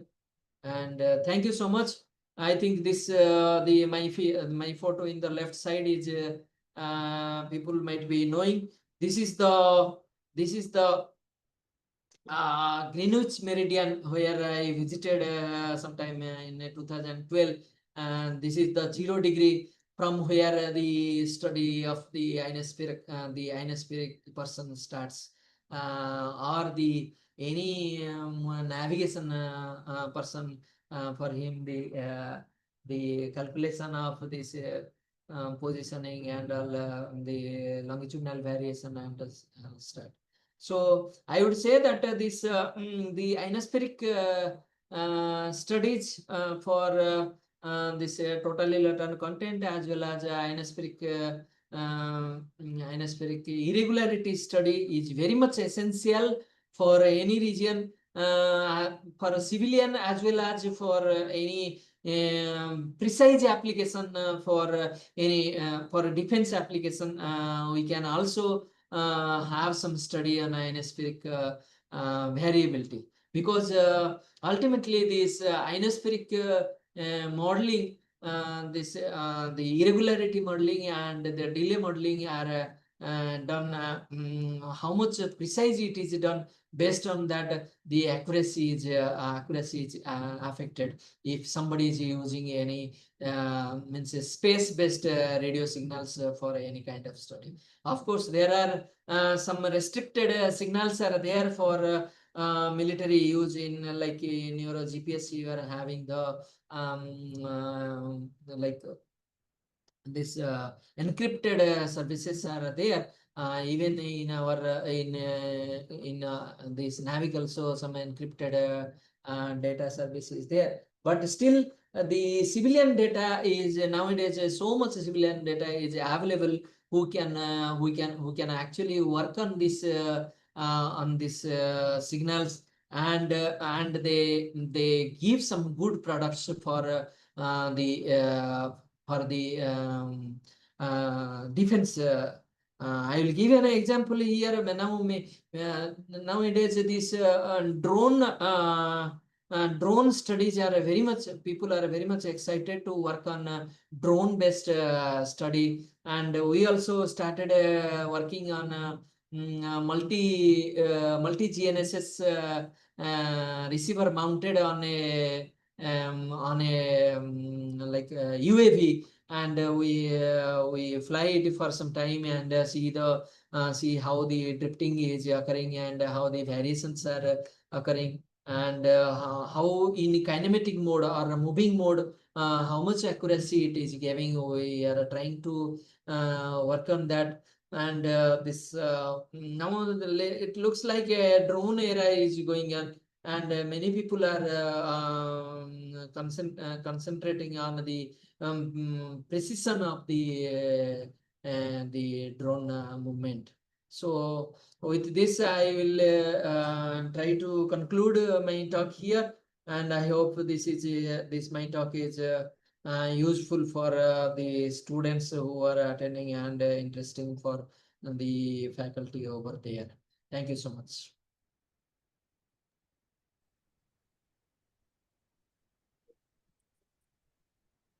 Thank you, Dr. Pandey, for that compelling and insightful presentation. I would now like to pass over the floor to Dr. Mohammad Ghulam Mustafa, Professor, Department of EEC, MIT, to take over the question and answer session.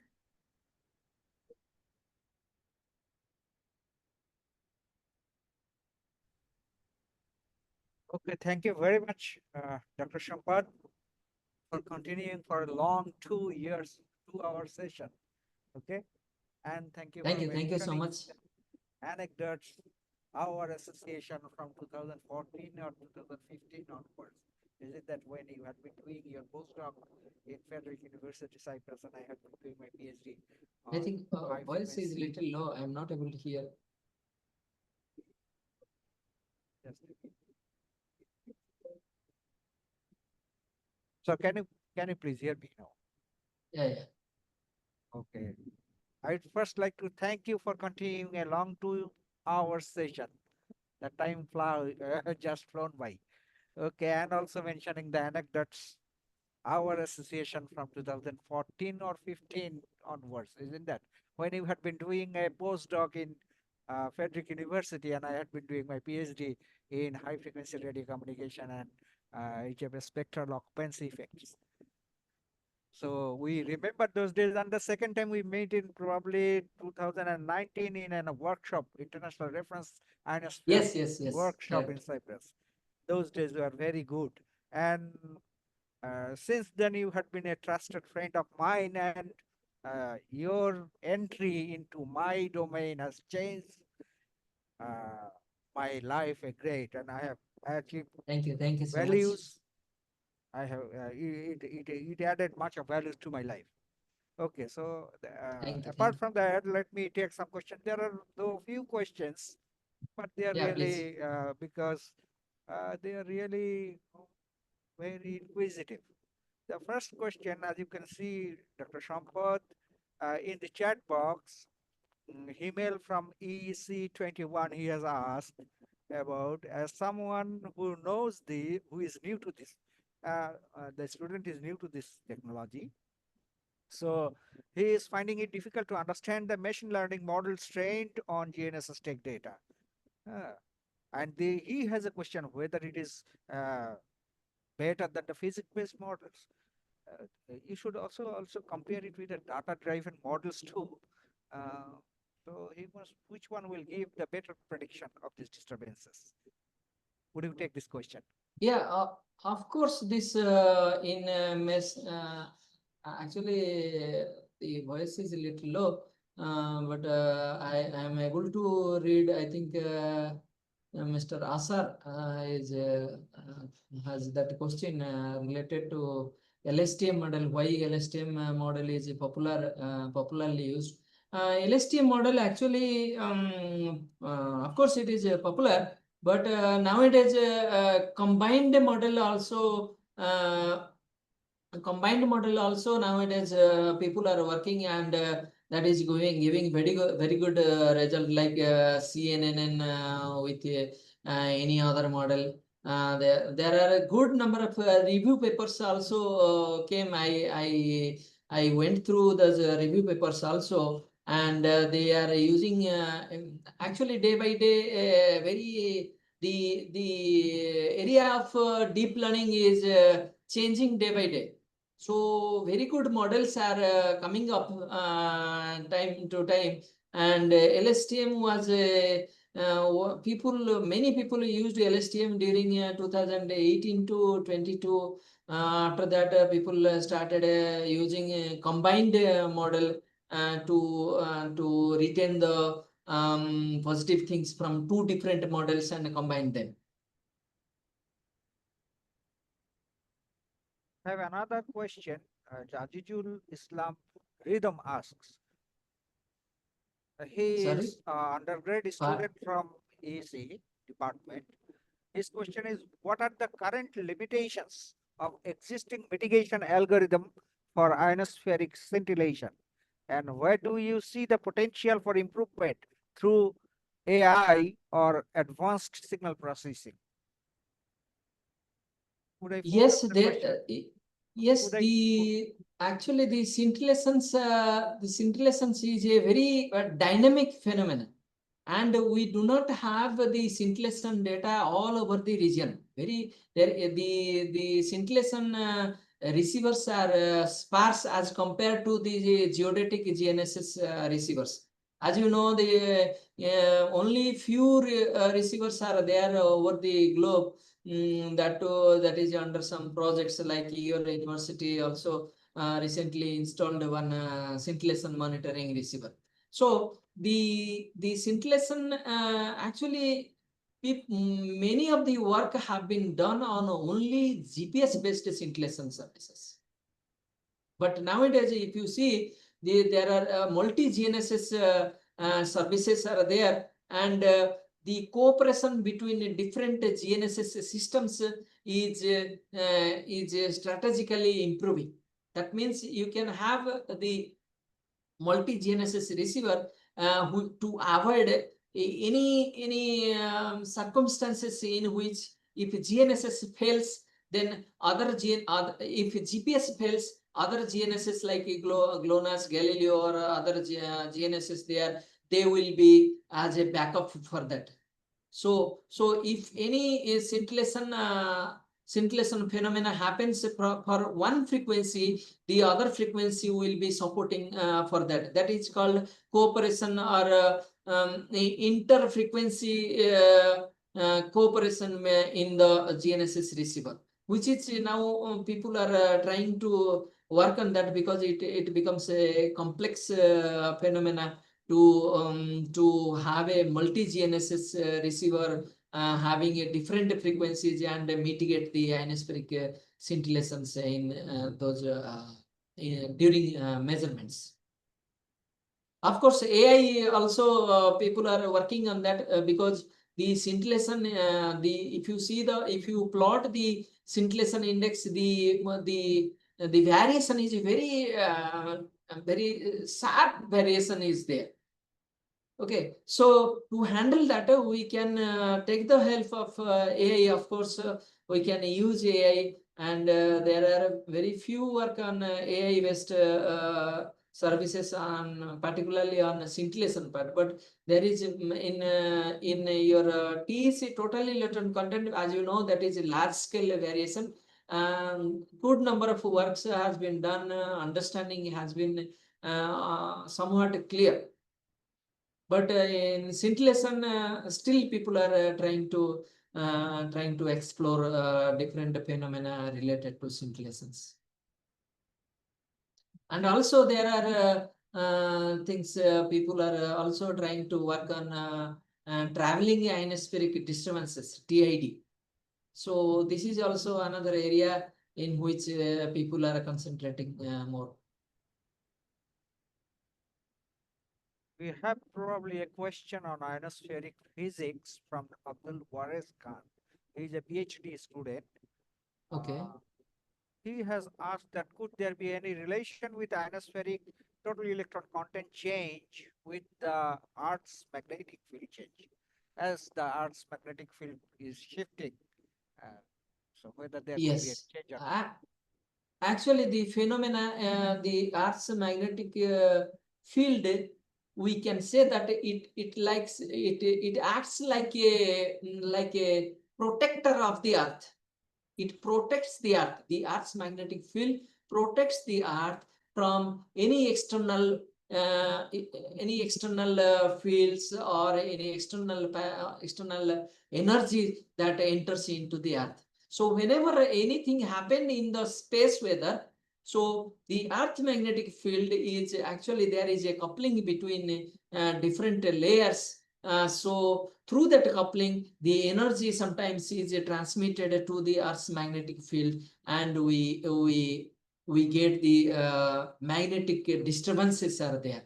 When there is a magnetic disturbance, that the energy is actually comes to the mostly it comes to the polar region, and there is a precipitation in the polar region, and slowly the electric fields move towards the equatorial region. So as a whole, the electric field and magnetic field, they work together, and they affect the ionosphere. So because of this, because they affect the electron density, they affect the transfer of the electron density from one place to other, and they also affect the neutral molecules by hitting at the polar region, and because of the heating at the polar region, the heat precipitation again it moves towards the equator, and it's like electrodynamics and wind dynamics are varying because of this magnetic field changes. So you will feel first you will feel the magnetic disturbances. After that, the ionospheric disturbances will come. So there is a time like a lag between magnetic disturbance and ionospheric disturbances there. And also if the magnetic depending on the time of means initiation of the magnetic field disturbance, the ionospheric variations also affected, because the ionosphere is having its own diurnal variation with the solar radiation. It just slowly increases and having the maximum at the late afternoon hours, and slowly it is decreasing and lowest value in the night. So in between, if there is any electric field disturbance, that will affect the regular variation of the ionosphere. That is regular TC of the ionosphere. Again, this ionospheric scintillations. Scintillation is mostly a post-sunset phenomena that is depending on the pre-reversal enhancement because of the electric field reversal between the day and night terminator. So the electric field, if it is attenuated by the magnetic disturbances in the magnetosphere, then that will again affect the ionospheric scintillations. Either it may suppress or it may enhance the scintillation depending on the time of the initiation of the magnetic field disturbance. Can we take the next question? I have got a question from Wasif bin Jaman. This is very encouraging question, and we'll take it at the last. The question is, could you please guide me on the academic and professional path required to become a space scientist? But we'll take it at the last. Okay, before that, we have another question on ionospheric scintillation by Mahmoud Hassan Asi. He is telling, thank you, sir, for your insightful session. My question is that, can ionospheric scintillation affect all GNSS constellations equally or not? That means he wanted to mean that whether GPS, GLONASS, Galileo, Baidu, these are affected equally, or are some more vulnerable than others? Okay. Yes. In fact, I would suggest one. I have one. Actually, I presented on that, but I skipped that figure in my presentation. We exactly based on this question only, we did a work on that is published in a journal, Remote Sensing. In that we did the scintillation effect in different frequencies and in different constellations, and in different constellations and different frequencies.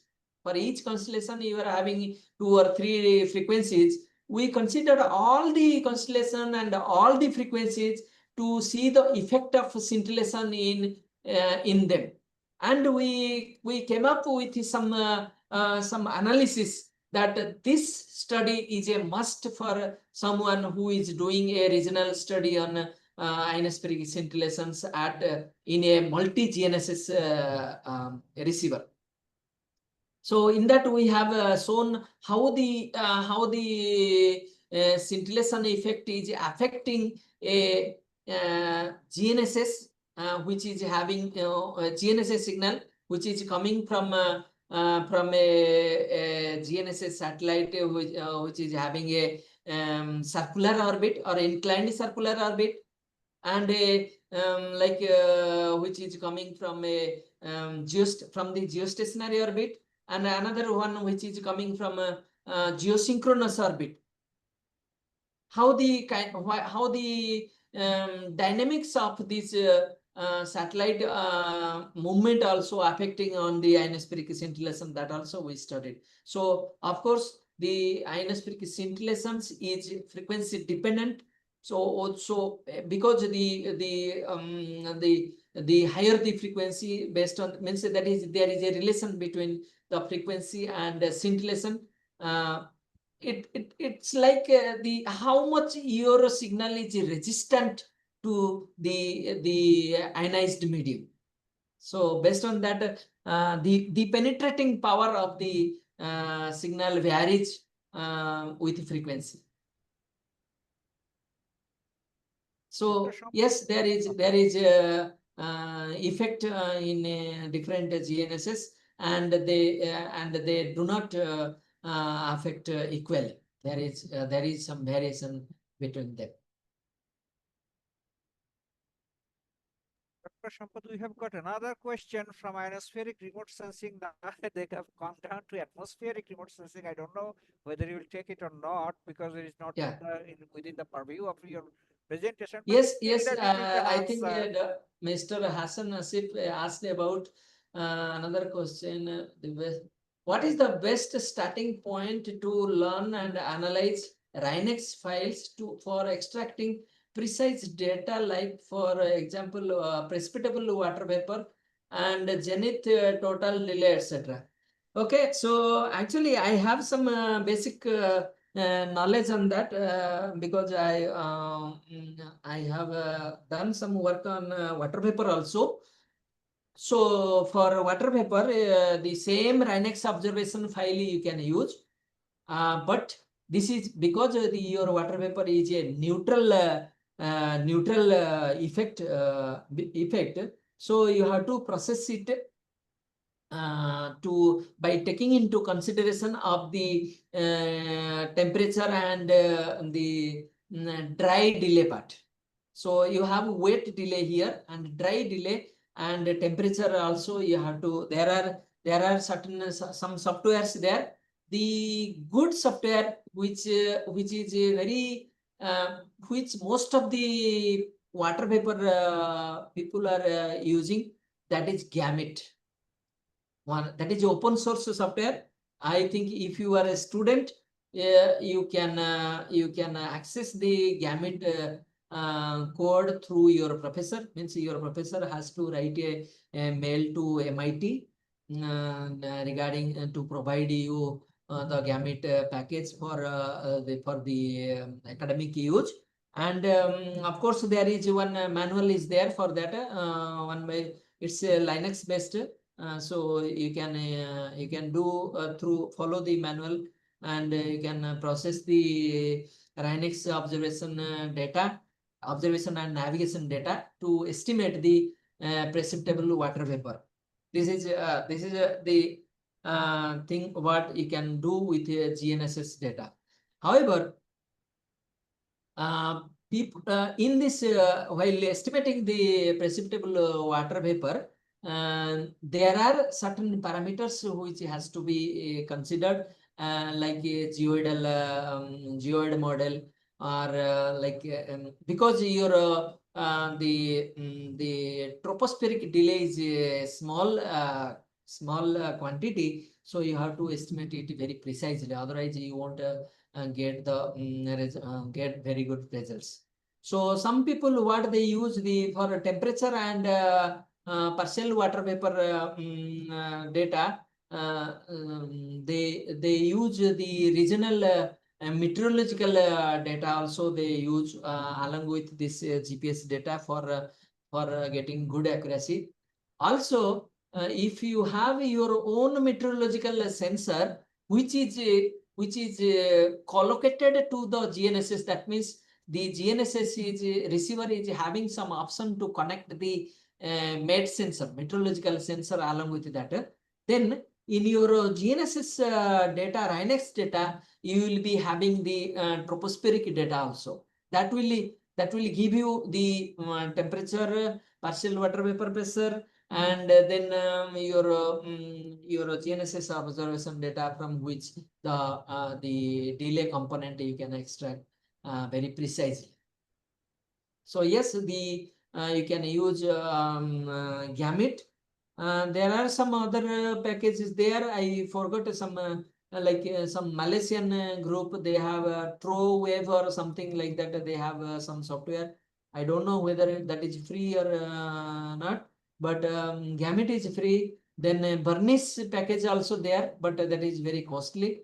That Bernice also people are using. Yes, 𝐷AMIT there. And if you want to start with means for you want to work for water vapor, then I can also guide through some of my colleagues who are also working on 𝐷AMIT.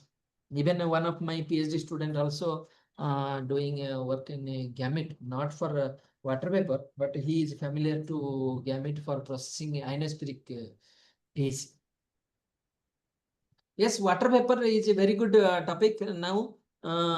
because you know the now the climate change, people are working more on climate change.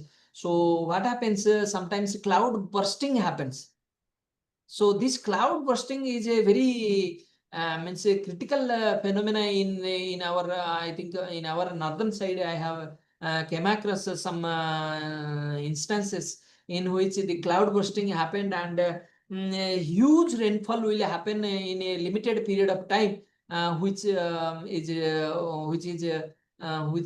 causes hazards for the locality. So this water vapor work can be done to estimate the water vapor content in the precipitable water vapor content in the ionosphere, sorry, in the troposphere, and based on that some measures, some disease measures can be carried out by the government.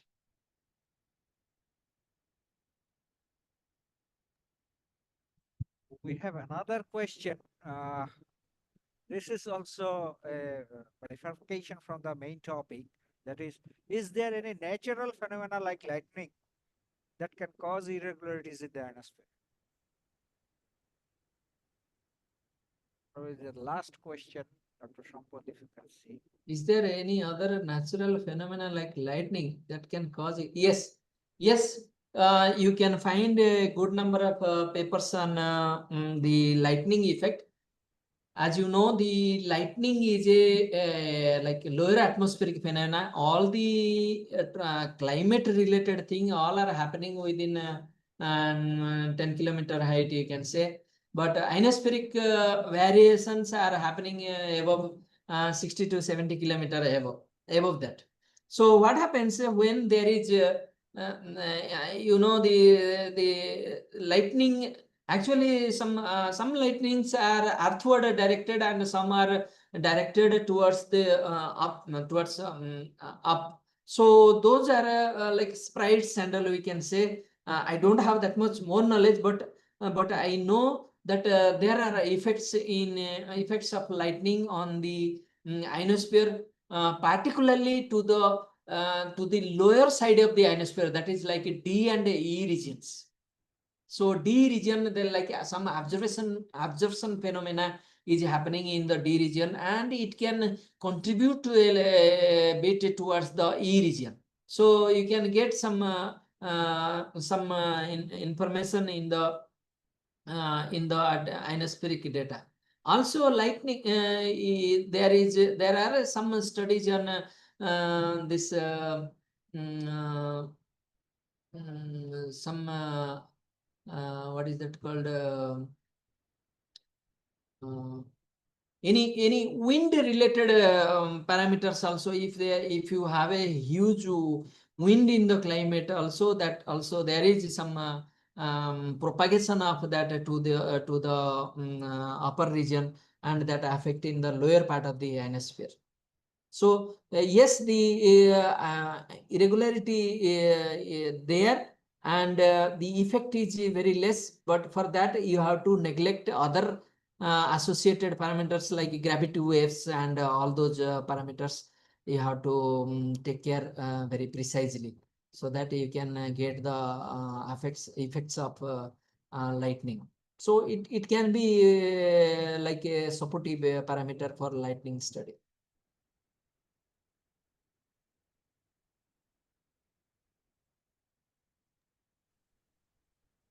I think we have covered all the questions. Now the last question. Could you please guide me on academic and professional path required to become a space scientist? I like this question so much. Yes, thank you for your passion, and I think yes, we can guide. For that only we are conducting this kind of seminar. We have good cooperation, Professor Mustafa and me. We have we many times we discuss about topic, but only thing is manpower issue. Some good motivated students should come and work with us, so that we can definitely have some trust bearer for your academic and professional path to become a space scientist. It requires your hard work and your passion and our support. Whatever knowledge we are having, we can definitely impart to you to reach your goal. Definitely we can have, you can take my email ID, or you can contact with me through email ID or through I am in LinkedIn, Facebook, everywhere I am there almost. So yes, we can interact sometime to discuss about your interests and subsequent paths.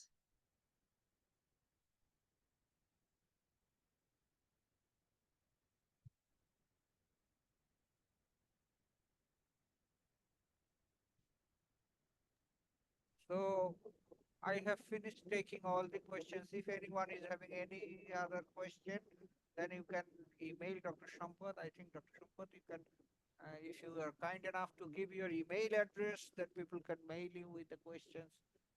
In the chat box, you can just type your email address.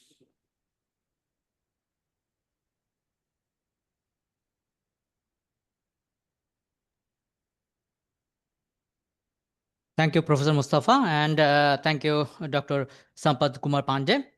Myself, Dr. Muhammad Aminul Islam, working as the counselor of IEEE MIST student branch, and also working with the Bangladesh Executive Committee as the student activities coordinator. And I am also working as the chair of IEEE APS MTTS Joint Chapter Bangladesh section. So this event is jointly organized by MIST and its student branches, and also APS MTTS Joint Chapter Bangladesh section is cooperating or extending hand to jointly organize the event. My sincere gratitude to Professor Mustafa for connecting us with a researcher in this field from abroad. So thank you, Professor Mustafa, sir. And our heartfelt thanks to you, sir, for spending 2 hours long discussion and enlighten us from the very Thank you. beginning of the theory of ionosphere, the total electron count, ROTI, and all the basic theory and the different equipments that we are going to measure it. And starting from there, you ended to the current cutting edge machine learning technique that you are using for analyzing those data. So I believe those who are not working in this field, they got a complete guidance about the theory as well as the existing measurement or data collection technique, as well as the incorporation of machine learning in your field. Lots of people, or every people are working using machine learning in their different fields, but I believe through your presentation, they are getting a new domain to explore with their machine learning or AI knowledge. Thank you, sir, for enlightening us. Thank you so much. And yeah, actually, I am also working as the postgraduate coordinator, and I am connected with Professor Mustafa and helping him sometime in making the admin arrangement of the ionospheric events, and also connected with his research a little bit. But with your presentation, it helped me a lot to understand what SAR is doing and what are the future scopes. So with this thanks, I would like to hand over a small certificate on behalf of MIST IEEE student branch as well as MTTS APS Joint Chapter Bangladesh, a certificate for you, sir. If you visit us, then we could hand over you a crest and other certificates. But in online event, just a small payment on our behalf, on behalf of head of the department of EEC, Brigadier General Shadul Maula, please accept this certificate on behalf of us. Thank you so much, IEEE student branch in Bangladesh. I am very much proud to be an IEEE member and imparting my knowledge to on the IEEE session in your institute. Thank you so much. Dr. Sampad, the certificate and the crest will reach to you. We'll send it to you. Thank you, thank you. You can send a soft copy of the certificate through But email. as we are sending the crest as well, so we will send the hard copy of the certificate too. Okay, sir. Okay, thank you so much. So thank you, sir. And we might hand over to the host for concluding the session. The host, please. Department head was supposed to conclude the session, but he is in an urgent meeting with the commandant of the institute. So he has kindly requested me to conclude. And what should I say? It was an amazing session. Okay, it was a mesmerizing session. And thank you very much, Dr. Sampad. Thank you so much. And we would like to see you again and again with new topics and to educate us and also make us much more knowledgeable. And in fact, to the future generations, because we need young scientists in this field all over the world. So dissemination of knowledge is of the prime importance. With this common goal, we will always foster collaboration with your institute as well in general and with you in particular. Okay, and day by day this will reach to an extended height.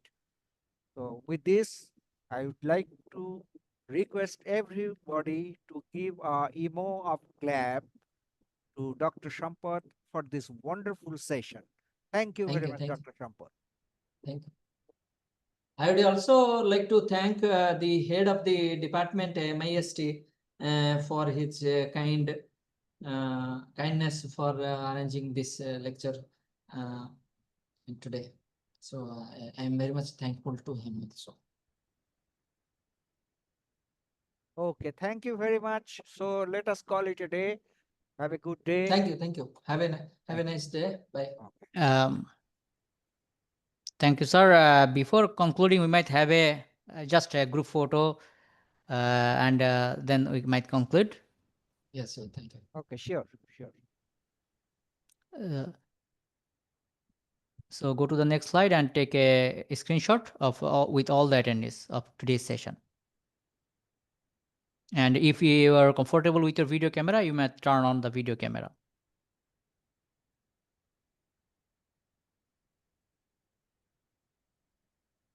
So the host, please take a screenshot.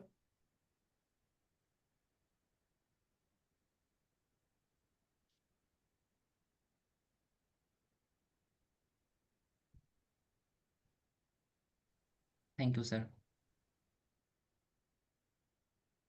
When it So- is, please ask. Tell So us. if the photo screenshot is taken, please let us know. Is it taken? Yes, sir. Okay. Okay. So thank you, sir. And thank you, IEEE MIST student branch for the arrangement. And thank you, Professor Mustafa and Professor Pandey. Thank you so much. Have a nice day. Have a nice day, sir.